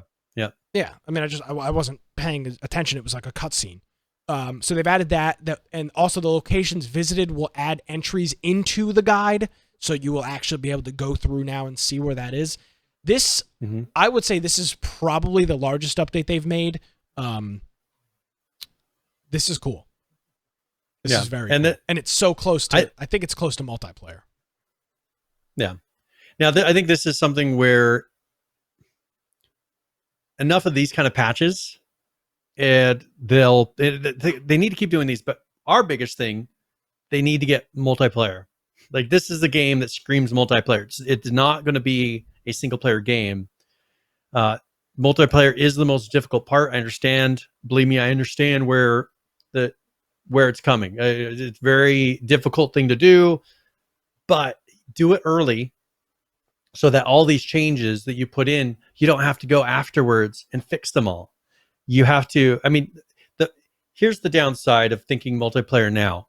It's going to take you longer to implement things now. You won't get as many features in the front end. But imagine now at the end of this, adding all these features, and then making it multiplayer afterwards. Oh my goodness. It's going to be such a task that you won't see updates for a while they're doing that. I don't know which one I'd rather have. I mean, would you rather have a fully featured single player game with no multiplayer that then takes them a while to do? Or would you rather have something that's multiplayer that then they can start implementing all these features into after? No, and let me tell you why. Because we've seen the games that do the rollout of a single player, and those games, most of the time, have no traction by the time they're ready to release, because the people that do want to play it have to restart every time they do a massive update. So you can't do this. You can't. I mean, you cannot do a staggered single player release. It just doesn't work. You can't add new features every patch. And now, obviously, you don't have to restart every time, but if they're adding these new quest systems and all these new systems to the game, you're going to want to, because the whole beginning of the game is going to be different. So, I mean, get it to a point where it can be playable from a multiplayer standpoint, but I just can't imagine it's going to be efficient to build this entire game on a single player platform and then say, netcode, go. I don't think that's going to be I don't think that's going to be an effective strategy. So PH is asking, you sure he didn't replicate everything when he started? That would be a problem, because then you would be having so much traffic. There's so many items in this, he's going to have to go through, and either if he is replicating everything, it's going to perform poorly, right? What do you mean by replicating? What are you talking about? So when you go through, we'll take an object, an everyday object, right? Let's say my lip balm. Okay, your lip balm. Let's say your lip balm is in game and it's an object that you can pick up. Okay. Let's say you walk up to the table and you pick it up. Okay. Let's say there's no camera that we can see each other. Right now I see that you picked it up. If there was no camera and there was no feedback to me, would I know that you picked it up? I would have no idea that you picked it up. Correct. So the replication is when you say, all right, I picked up something. I want you to tell the other player, or the server, who can then tell all the other players, I picked up this object. So you tell it whenever you interact with that object, and you mark it with replication, I want it to be broadcast to the server. So what they do is you as a player tell the server once, I have this thing that I want to replicate. You send that one piece of information to the server. It then does what's called a multicast, which then will send it out to everybody in the vicinity that you picked up that object. So that's at the point where it sends it to the server once. You as a player send one piece of data. It then replicates it out and sends it to everybody. And so everyone sees you pick up that object, and do whatever with it. Now, when you say everybody else gets it, it's not a notification, but your player as it then triggers knows. The thing saying, play the animation showing me picking up that object, play the animation showing me equipping that object, spawning that object in my fingers and making it so I can see it. You have to do that. So right now, if you went in and he hasn't replicated everything, well, let's say that you turn around and go into multiplayer. Yeah. And if nothing is replicated, everybody will only see everything locally. You'll be like, oh, I picked that up. No, you didn't. It's still sitting there. I picked it up. Well, because you never told the server that you picked it up. So you're picking up everything in the world, never telling the server that anything has changed. No one ever sees those changes. Yeah. So that's the issue with replication, is he's going to have to go through and tweak every little thing. It's easier when you start when it's simple and small and replicate it now. Then start as you add each thing, implement the replication on it. He's going to have to go through every single object that's interactable. He's going to have to go through, however he does it, depending on how unified. When you're doing game creation, you will want to usually create a universal object, right? And that's why he does, because he's using SGK, which is Survival Game Kit, which has a lot of replication built into it. So there is elements of replication in his game already, because it came with many of the things replicated. But you saw that, remember that cat head that we saw, the cat block? Yes. That is a universal object. So you place those objects in the world, and then you vary what that represents as. So you change what it looks like and what it is, but that is the universal object. So it'll be easier for the parts that are already replicated. Those will work out the gate. But all the custom things that he's adding, he needs to be replicated. And he may be doing this. They may be doing this. I'm not saying that they're not doing this, but being that they haven't tried to replicate the game, there's obviously, or they haven't pushed out multiplayer, there's obviously that there are things that either are not replicated or they don't feel as optimized enough to do it now. Because it could just totally tank the performance, because if you're replicating too much, it'll just tank the performance and people will be frustrated because it's unplayable. Yeah. Now, if you go to the Steam page for this, it does say single player, but we know for a fact the idea is for this game to be multiplayer at some point. Like that is at least, unless something has changed. Unless they changed, but from everything I saw before, it was supposed to be a multiplayer game. Yeah, at some point. I'll tell you what, this is a very good step in the right direction. These are a lot of very cool features, lots of great updates, and they added a lot of things. I mean, they added gardening in this. Yeah. I mean, they added quite a bit of things. This is going to be a really interesting game because level design wise, they've populated the world beautifully. I mean, as far as absolutely what you saw, it's not a bare game. A lot of games you see are bare.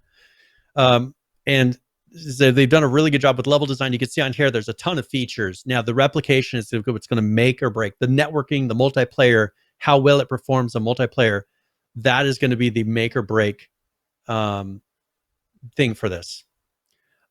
Oh, sorry. Joe asked me what game. I thought what game we're playing. What game? I'm going to announce the game giveaway because I answered him. We're not giving away Jaws of Extinction. I'm sorry. Wow. I'm actually giving away a copy of Soul Calibur 6, which is more expensive than This is a $60 game. So But you already had it. Huh? But you already had this Soul Calibur. I don't own this. Oh, wow. I'm giving away my only copy. How about that? Wow. Look, what a non-selfish man. What's the word I'm looking for? What a man of the people. I'm more of a self-deprecating man, but whatever. And so this is Soul Calibur 6. This is, of course, a fighting action character customization arcade game released in 2018 by was it Bandai Namco? Bandai Namco.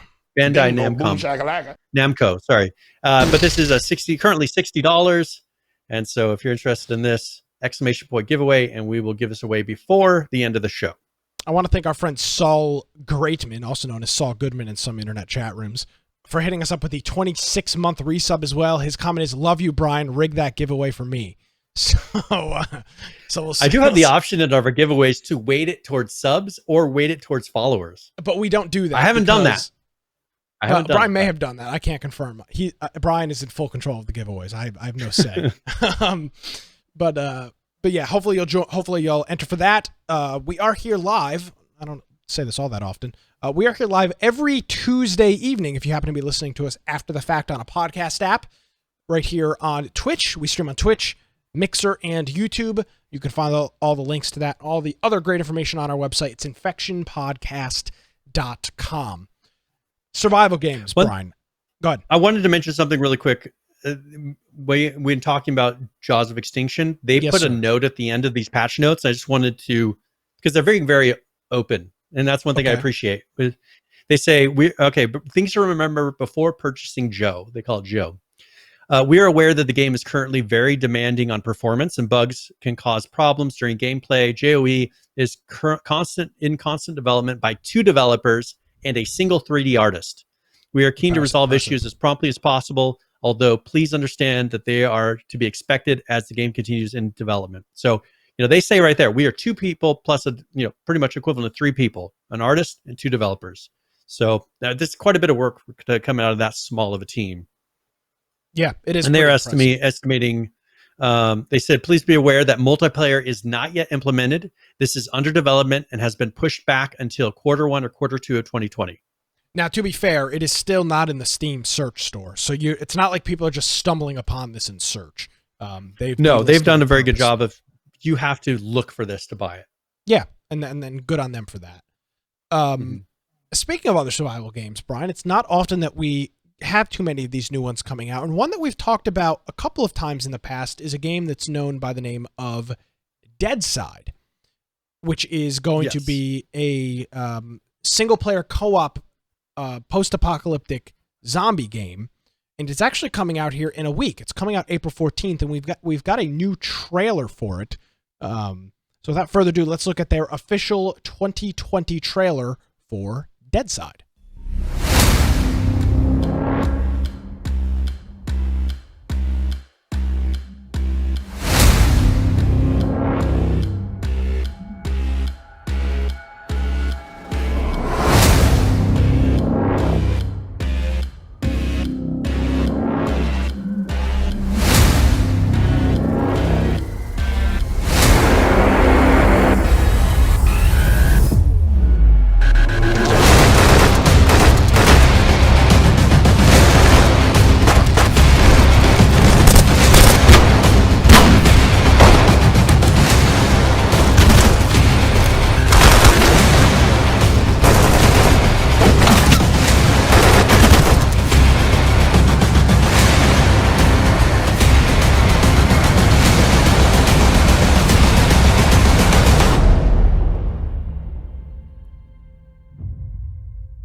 Pretty intense trailer coming out on the 14th of April. So here in 7 days, it'll be out next Tuesday as we are doing the program. The servers go live at 4 o'clock Pacific, which these guys must not be in the U.S. 4 o'clock Pacific, 7 o'clock on the East Coast on Tuesday the 14th. So we can expect that. We don't have a price point as of right now. At least I don't see one that they've published. So I don't, unfortunately, have that for you right now. But Yeah, in wishlist comments on like Steam. there was comments on, for instance, their Steam comment page of people saying, "Hey, this looks like, not trying to troll, but this looks like an asset flip."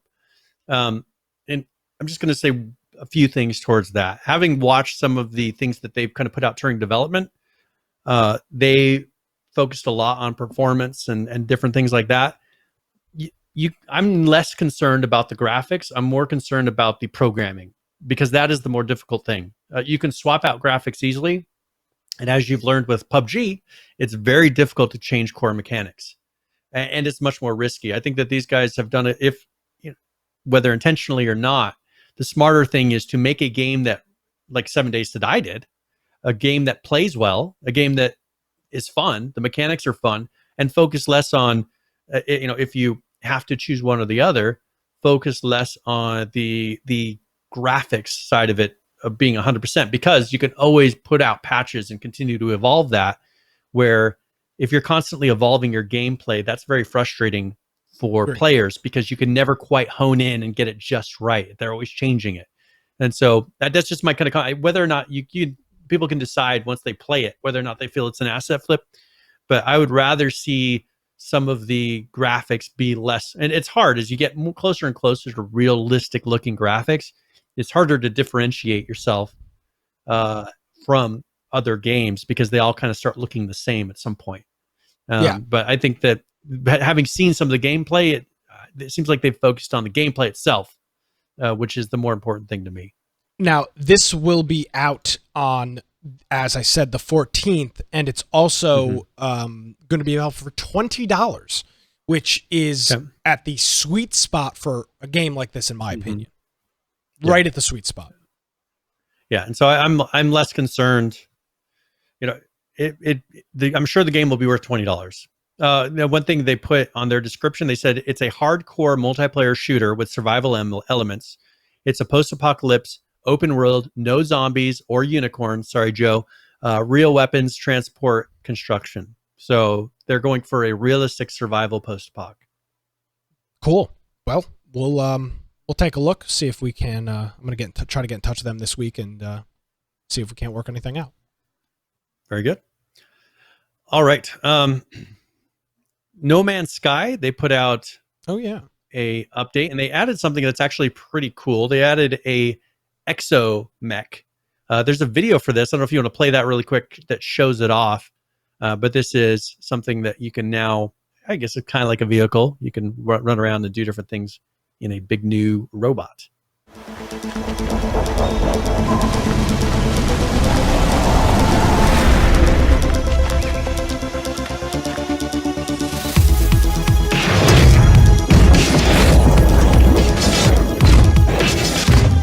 Autobots, roll out! Yeah.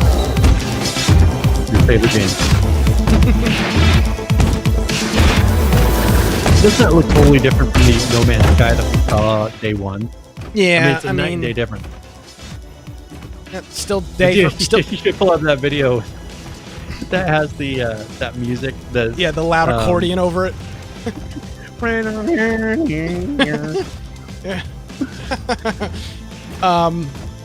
But yeah, the PH point out this is what it should have been day one with all the hype that they were doing. Agreed. I mean, this looks all right. Couldn't get me to play it, but I mean.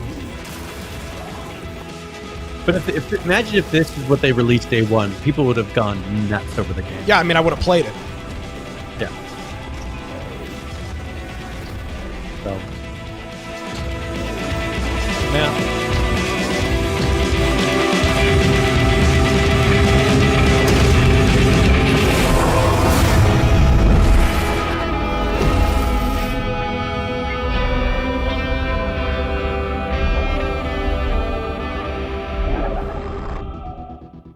All right, there's a cool little trailer there from No Man's Sky. So and that's the Minotaur is, I think, the one that you saw there. Yeah, and it's got enhanced advanced jump capabilities, so you can jump a little bit better than you could normally. It hasn't, but you saw the cockpit there. You actually can look around inside of it, kind of like a ship.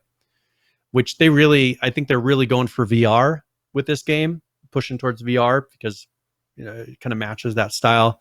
So they're advertising on their Steam VR and PlayStation VR for this game. Because you can look around 360 in the cockpit. You can look all the way around. That is cool.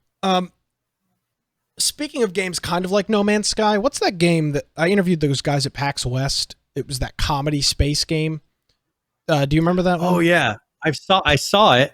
It was on sale this week. It's been released. Yeah, it's called Planet of the Something. I don't know if you could look it up while I'm talking.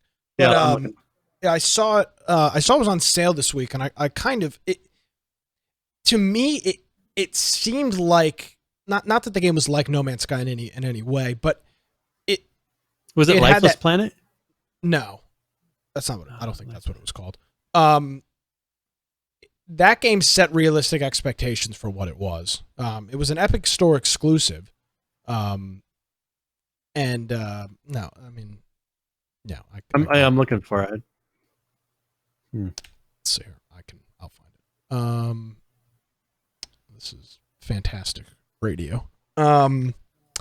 It's a game, obviously. It's a Journey to the Savage Planet. That's right. Yep. Yeah. Shocker, Epic Store exclusive on Infection Podcast. Journey to the Savage Planet. It was kind of like a No Man's Sky meets rom-com kind of it's included in the Xbox Game Pass, so I actually could try it now. Oh, you should try it. I've got Xbox Game Pass, but I don't turn my Xbox on. You could install those games on your PC. I don't know if it plays on the PC. And I don't have that version. I've got the one that doesn't do the PC ones, I don't think. Maybe, I don't know. I have to look. And I saw that this week, and I was like, oh man, I could play No Man's Sky or play this. And I almost went and bought this because it was on sale at some point this week. I don't know why I brought that up, but I wanted to bring it up. One thing I remember we had discussed, so there's games that are leaving the Game Pass. So they, I don't know if they alternate it or if it's like Netflix. So like Book of Unwritten Tales 2, that's leaving. Fez is leaving. Guacamelee is leaving. Into the Breach, MX and ATX versus ATX, Prey, Samurai Showdown, and Valkyrie Chronicles are all leaving, and they're adding some new ones. So the way that the Game Pass works is the same way that an Amazon or Netflix does their thing. Is that when they put a game on Xbox Game Pass, they are paying the developers some sort of fee to include the game in the Game Pass, and they've got a contract with a set start and end date. Now, for first-party titles, they don't have to worry about it because they own the game or own the IP or the publishing to it. But for games that are not, like, for example, Journey to the Savage Planet, they don't own 505 Games, and they don't own Typhoon Studios. So they made a deal with these guys to have it for a certain period of time at a certain cost. So now, and that's going to be, that one's going to be only console. They're releasing for PC only Stranger Things 3, the game, which are there Stranger Things 1 and 2, the game? No, but is it around Stranger Things season 3? Well, there might probably, but it's probably matching it up to the season. So it's probably going to be a game based on season 3. Actually, I think there are other Stranger Things games, but I've never played them or even seen I've them. not really seen them. So, but they're going to be adding, what's odd is they're adding one console exclusive game, that's Journey to the Savage Planet. They added this is in April, they added one game that's console and PC, and then they added 3 PC only games.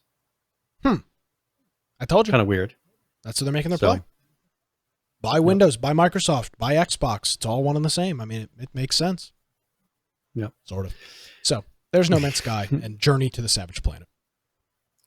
All right. So here's another game that really we haven't heard much about. Outlaws of the Old West. Oh, yeah. Now, this is one where it's currently 50% off, so it's like $10, $9.99. But you haven't really seen too much about this. Now, hopefully, here's something that may make a difference. They just now have added Battle Eye, an anti-cheat system to the game. It's been, 6 months to a year? I don't know, maybe. Since it's been out? Yeah. The game's been out since March 12th, 2019. The game's been out for over a year. Okay, over a year, and they finally added anti-cheat into this 1.3 patch on the 7th. That's pretty funny. Today. It came. Anti-cheat came out today. Okay, so I mean, who knows how much that would have affected the multiplayer things. They removed prefab buildings except for the train station. What about the barn? They removed all prefab buildings. Now, I think you could make the barn, right? So I think they have it to where you could build things, but there are only the train station is the only prefab that's there. These were returned at a later date as a beginner town on the map, like they originally intended.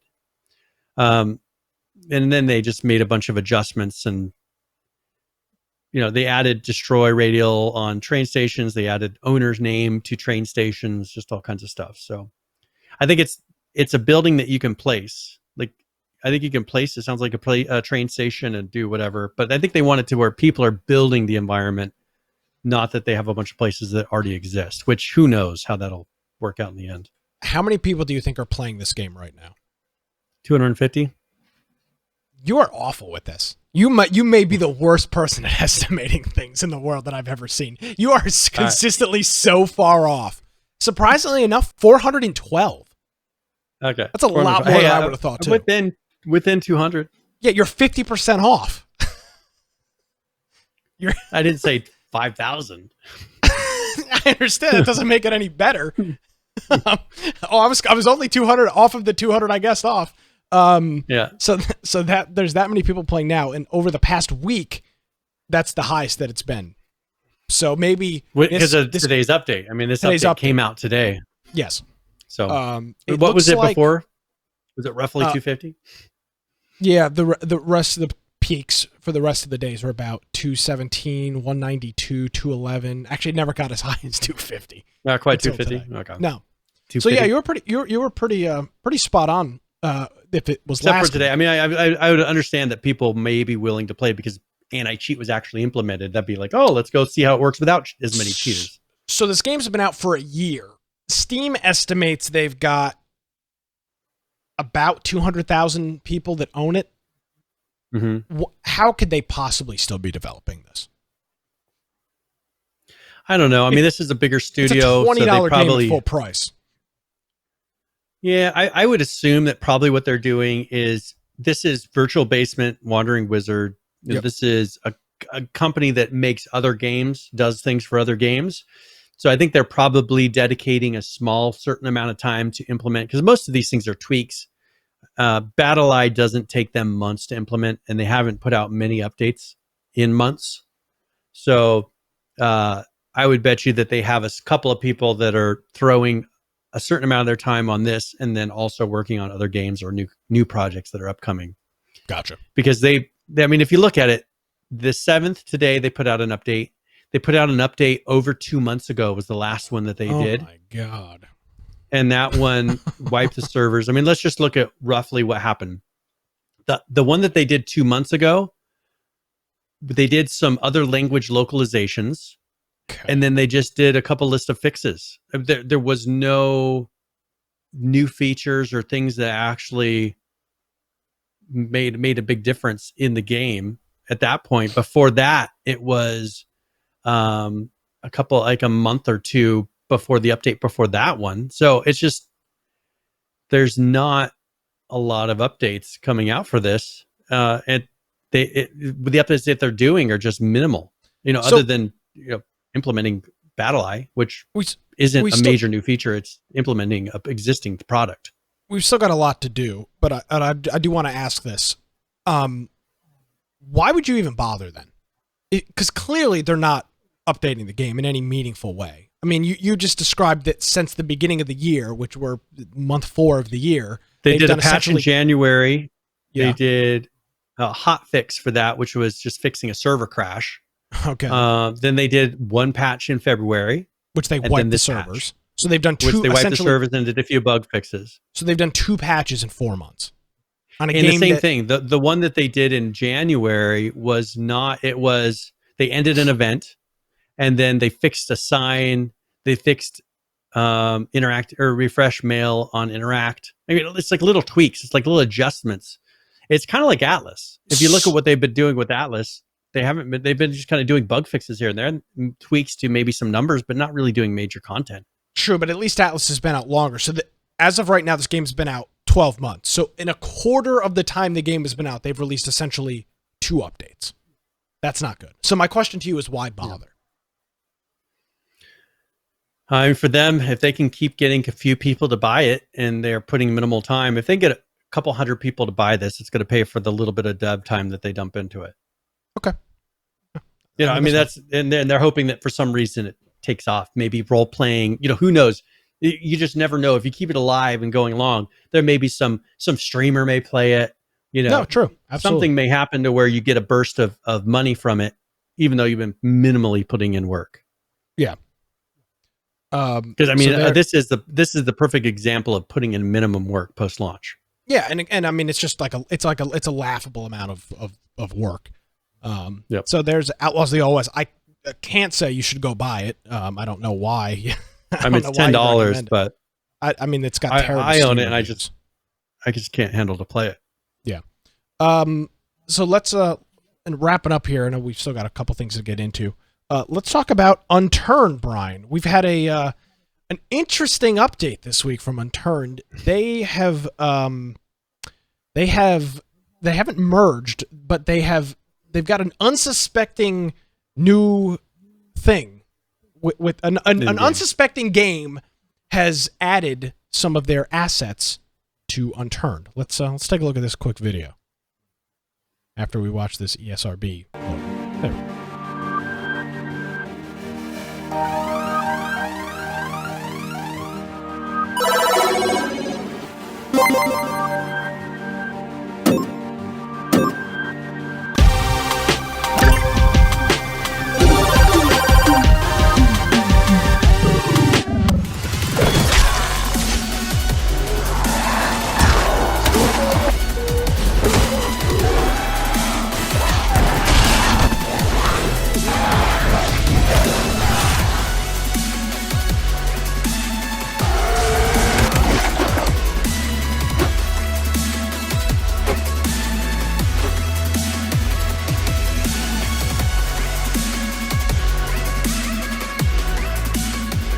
So there was a crossover event between Unturned and Dying Light, in which Dying Light had the Unturned zombie heads and some weapons, and then inside of Unturned you had some of the Dying Light assets in block airdrops, form, weapons, obviously. Yep. Yeah.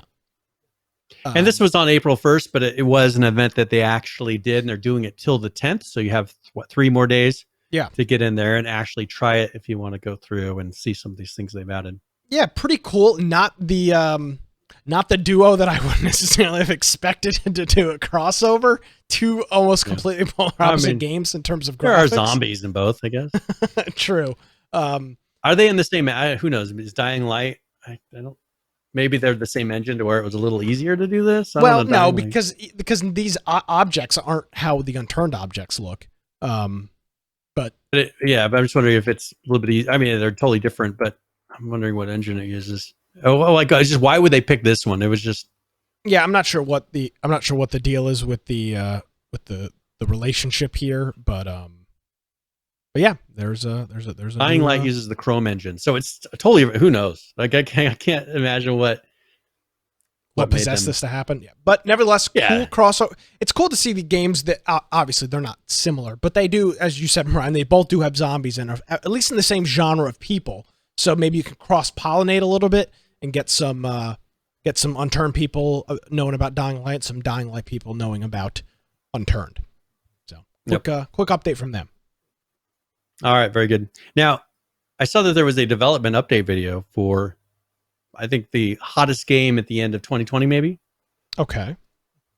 Outbreak. There's a YouTube video. Wait, have you purchased this game? Is this a Kickstarter? Have you Kickstarter? Oh yes, this is okay. So yeah, I think I forgot to download this video. Yes. So I did not actually Kickstarter. I forgot.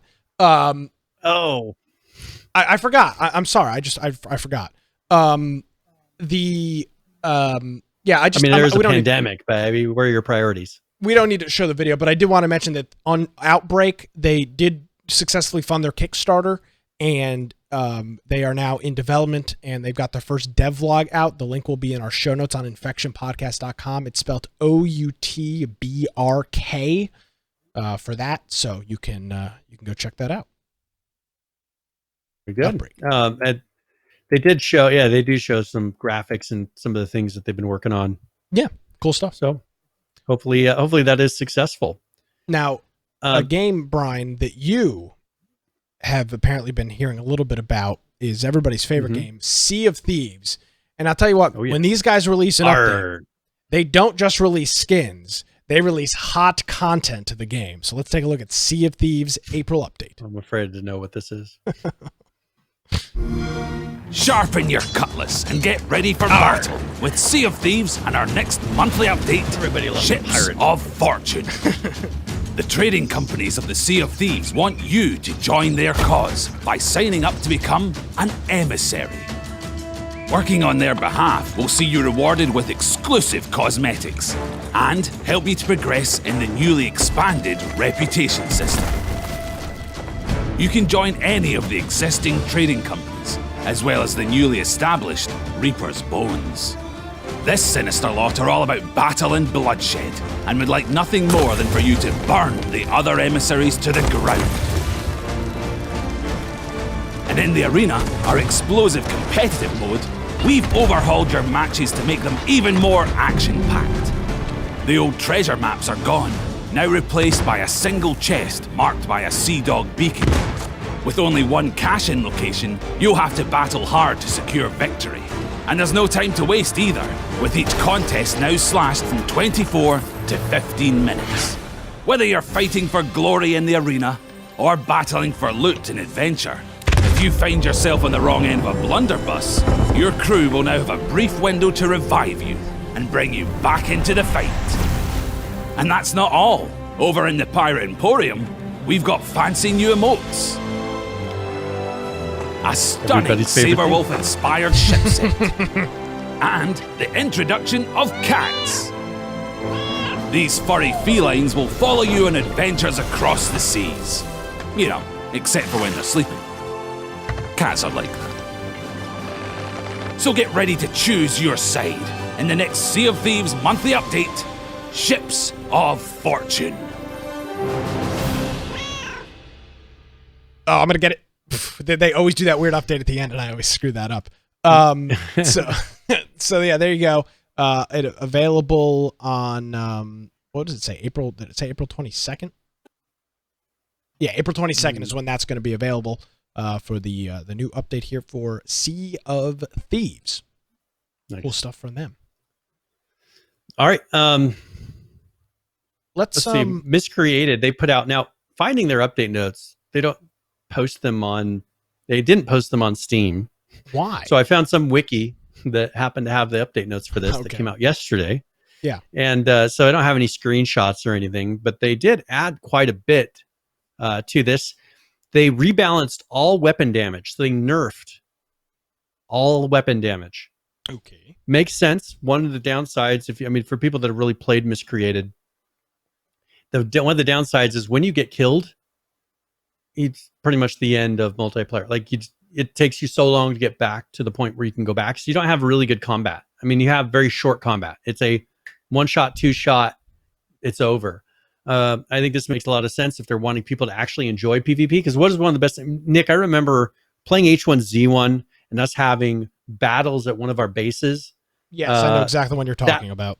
That was one of the most gratifying experiences. Now imagine if we had that exact same moment where it was over in 2 minutes because each person got one shot and it was done. Let me tell you versus I know exactly what we were able to do. Let me tell you, I remember that specifically. I had moved my PC to the basement for some reason. I don't know why. And we had a crazy, 3-hour shootout with this clan at our base. Yep. I remember it very well. What allowed that to happen was you didn't die on every first shot. Yep. It was realistic that you could get back to your base and actually continue the fight. There was all these things that Miscreated is the totally opposite. It's much more hardcore than Arcady. Absolutely. Mm-hmm. So what they did is they rebalanced all the weapons to do less damage. They rebalanced all armors to give more protection. They lowered the headshot multiplier to 3x. I don't know what it was before, but it's now 3x for the headshot multiplier.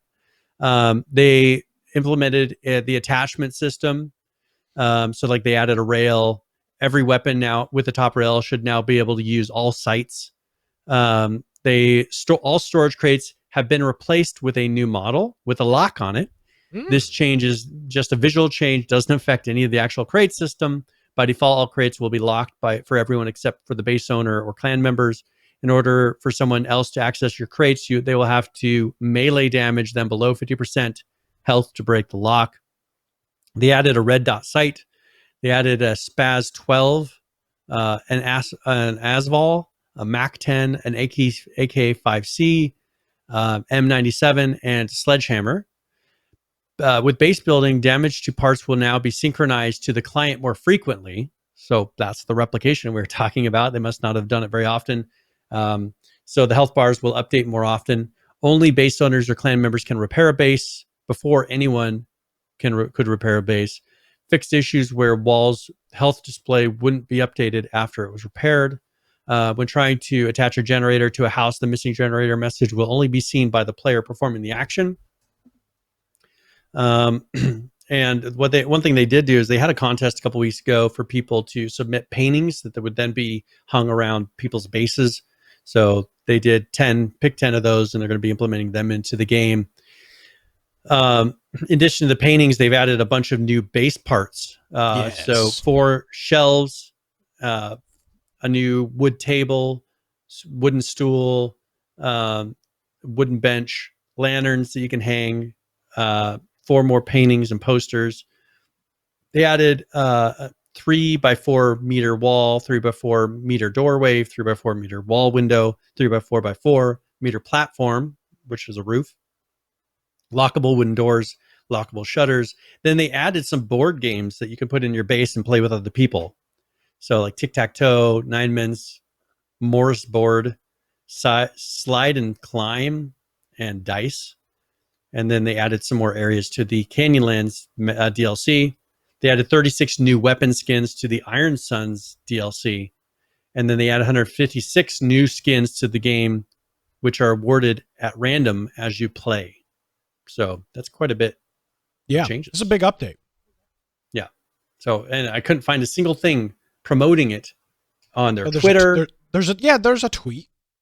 But they don't list what's actually changed. No, you're right. It says it came out yesterday, and it says update 1.9 has been released on Steam.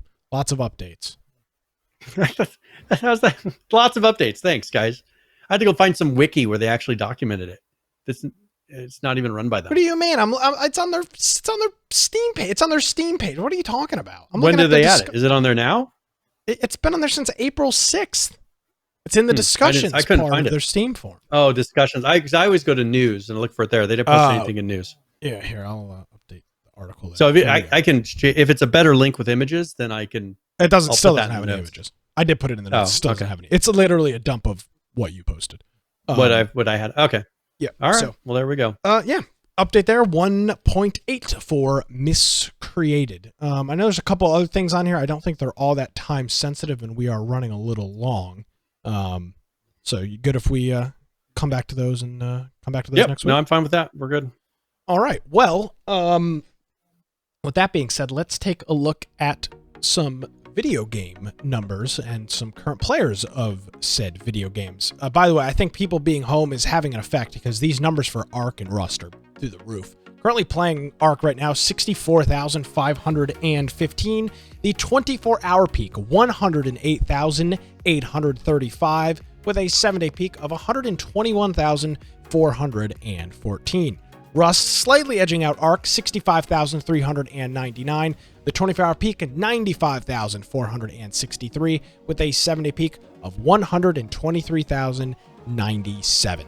Taking a look at Unturned, currently playing this game, 16,494. The 24-hour peak, 39,044, with a 7-day peak of 40,019. And finally, wrapping it up here is 7 Days to Die. Currently playing 17,464. The 24-hour peak, 20,722, with a 7-day peak of 29,862. Just shy of 30,000 players for 7 Days to Die. And that is current players. So there you go. Very good. All right. Are we ready for tip of the week? tip of the week. What's that all about? Well, it's where I go through and either give a general gaming tip or one for a specific game. And I've been playing some Destiny 2 this week, so I thought it'd be fun to do that for tip of the week.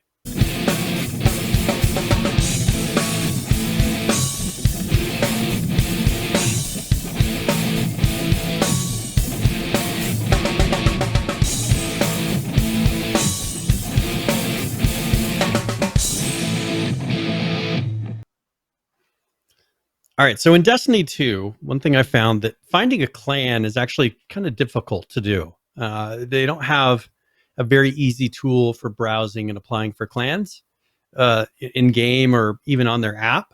So one thing that you can do is if you go to their site, so this is Bungie, and you go to their forums, they have a kind of a section of the forum where you can go and find places where people are listing their clans, saying, "Hey, welcome to join." So if you go on there, you can read through and you'll then have a link. So if you're doing it on your mobile phone, that will then launch the Bungie app and allow you to click and apply to join various clans in the game. There's no official listing or place that you can search and browse and kind of decide which ones you want to do. It has to be manually posted by somebody from the clan offering for people to join. So if you can do that through the forums, or what I ended up doing is just finding some people in game that I enjoyed playing with, and then if you inspect them, you can view their clan, and then if they have it open to that, you can then apply to join their clan, and that's one way that if you're looking to getting into raiding in Destiny 2, which is currently 950 gear score and above, then you'll need to most likely be in a clan, because it is very difficult to get into those higher end raids as a random. So I would suggest that either you go and search and try to apply for a couple different clans, or find some people you play with, get in there, join a clan, because you're going to find a very difficult time getting much above 950, 960 without going and doing raids and actually joining up with people that help you do that. So that is my tip of the week. Excellent. That's a good one there, Brian. You wouldn't think about looking for group form. Well, most games will have it to where, you can browse, especially mobile games. You browse and here's a bunch of clans, apply. Mm-hmm. This does not have any easy way to do that. So I applied for some random ones, never got a response. And then I just started playing. No, exactly. And so I decided, all right, well, I'm going to go through and just, I was playing with some people and applied. They go and they are doing raid content and a lot of things that you just don't want to do with a bunch of random people, especially in that game. So yeah, it's added a lot to the game. So wait, hold on a second here. Have you found a new clan of people you're playing video games with? No, just Destiny 2. I mean, but this is how it starts. It starts with just Destiny 2. Now, here's a question. Are you in a Discord with them? No. Okay. We just did it through PS4. Okay, good. Okay, I can handle that. Now, I'll tell you what. If it goes into a Discord, that's a problem. I know. Then they're going to be pulling my time and attention. Yeah, absolutely. And I mean, that like, screw these guys. Yeah, it's a serious Nick, problem. I got to transfer the ownership of the Discord to you. I got to go. Oh, man. Actually, that wouldn't be the worst thing in the world. Send it over my way. Yeah, very cool tip there. I haven't actually tried out Destiny 2. It's not my kind of game. I don't know. So that's one thing, is it's kind of a more casual. It does get hardcore, especially I went and did a raid last night, and I can't imagine doing raids. It's kind of like WoW and figuring out the mechanics of a raid the first time, being the first people to do that. You got to be doing so much crazy stuff, because these places that you're going and doing these raids are huge. They're puzzle type mechanics. So we had it to where I'll go through and kind of explain to you one of the fights that we did. Okay. So they've got these 4 platforms that you have to stand on, and there's 3 targets in front of each of them. So you have to have it where there's 2 sets of people on the opposite side of the room. Someone's looking at something that tells you which one you have to shoot. So they're calling out 2 that you don't shoot. And so 2 people have to shoot one of each of the targets. So you're doing that, and then you have to go over to the next one. You're cycling. Everybody is cycling and doing this in unison. I mean, it's a puzzle that you're figuring out. And I can't imagine the first time you go and do one of these raids figuring out these puzzles, because they're very complex. I mean, it would be fun, but you can tell that there's people that as a group, like, they just sit there for weeks grinding away at these puzzles so they figure out the mechanics. Because we're going in afterwards when these are already discovered. and doing them, and it's difficult enough. I can imagine that would be the fun if that was your thing. Like that would be so much fun to do. So there's a lot to it. It is a very complex, much more in-depth game than I originally anticipated when I started playing it. Good. I'm glad you're enjoying it. And everybody always sings its high praises. Just not for me. Yeah, and that's the thing is, if it's not your type of game, it's just not worth really dumping the time into. Fact. So, all right, we ready for this game giveaway? Yeah, absolutely. All right, let's go ahead and roll for this. And congratulations. Oh, dang it. I just wiped it. It just cleared it for me. Oh no, I can't undo it. Should I randomly pick from a person? Well, who was? Or should I mean, they can re-enter. No, we can't have them re-enter. Oh my God! Hold on a second here. Wait. I've got a recommendation. Okay, what about? Can we get? How about Scuba Mike? He was part of the giveaway. He entered. Okay, we'll give it to Scuba Mike. I got it. Brian just had. Thanks for being random. I can't believe it. Brian just had double clicked. I double clicked a button and it just cleared the whole thing. That was frustrating, and there's no way for me to undo it, and it's not reset. I opened and closed, and it just cleared it out. Wow. Scuba Mike, congratulations! You have won a copy of Soul Calibur 6 by our totally legitimate system of drawing. Yeah, definitely not rigged in the slightest. Not rigged whatsoever. I'm a non-biased party. I know. I don't know. I don't know. I don't. So congratulations. Yeah, absolutely. Sorry for everyone else, but hey, that's as random as you can get. Tune back next week, losers. All right. Yeah, next time. What I need to do is make it to where I have to code in there like a Brian thing that says, happened. Are you sure? It's happened once. You don't need to do anything. I hate it when things like that happen. Well, let's just redo the whole show. 2 hours and 16 minutes of content. Start over. That way we can have all the time to have people enter. Yeah. All right. Where can people find you on the internet, Brian? Well, if you don't find me at Boise Computer on Twitter, of course, my blog, biteoftech.com. If you want to go check out our website, infectionpodcast.com, you look on the right-hand side there, and you can go through, join our Discord server. So perhaps you're playing, we got, 7 ARC servers running. We got different games that we're playing throughout the week. If you want to join in on some of those, join our Discord server, and you can submit news, different things that we talk about. It's kind of our hub for communication with the show. Also, we have our Steam group. If you want to get notifications before the live show, maybe you'll happen to be home at your computer when you wouldn't be before. I would encourage you to join our Steam group so you can come and join us live. Also, if you want to get the video forms, we have links to Mixer, Twitch, and YouTube on there. We stream those live during the show, but also you can watch those videos after fact on there. We have our audio-only forms, so whether or not you're using a podcast app or a desktop app, those are all on the lower right-hand side. If you want to go through and support the show, maybe through Amazon, you can do amazon.infectionpodcast.com. If you do any Humble Bundle purchases, I encourage you to go to humble.infectionpodcast.com. Or if you want to, as you've heard throughout the show, many people that have given us our Twitch Prime subs, we really appreciate that, and do that on Twitch. If you want to go, and maybe there's some videos or things that we reference that you want to see or get to the original articles, we'll have those in the show notes by the time this is posted on YouTube.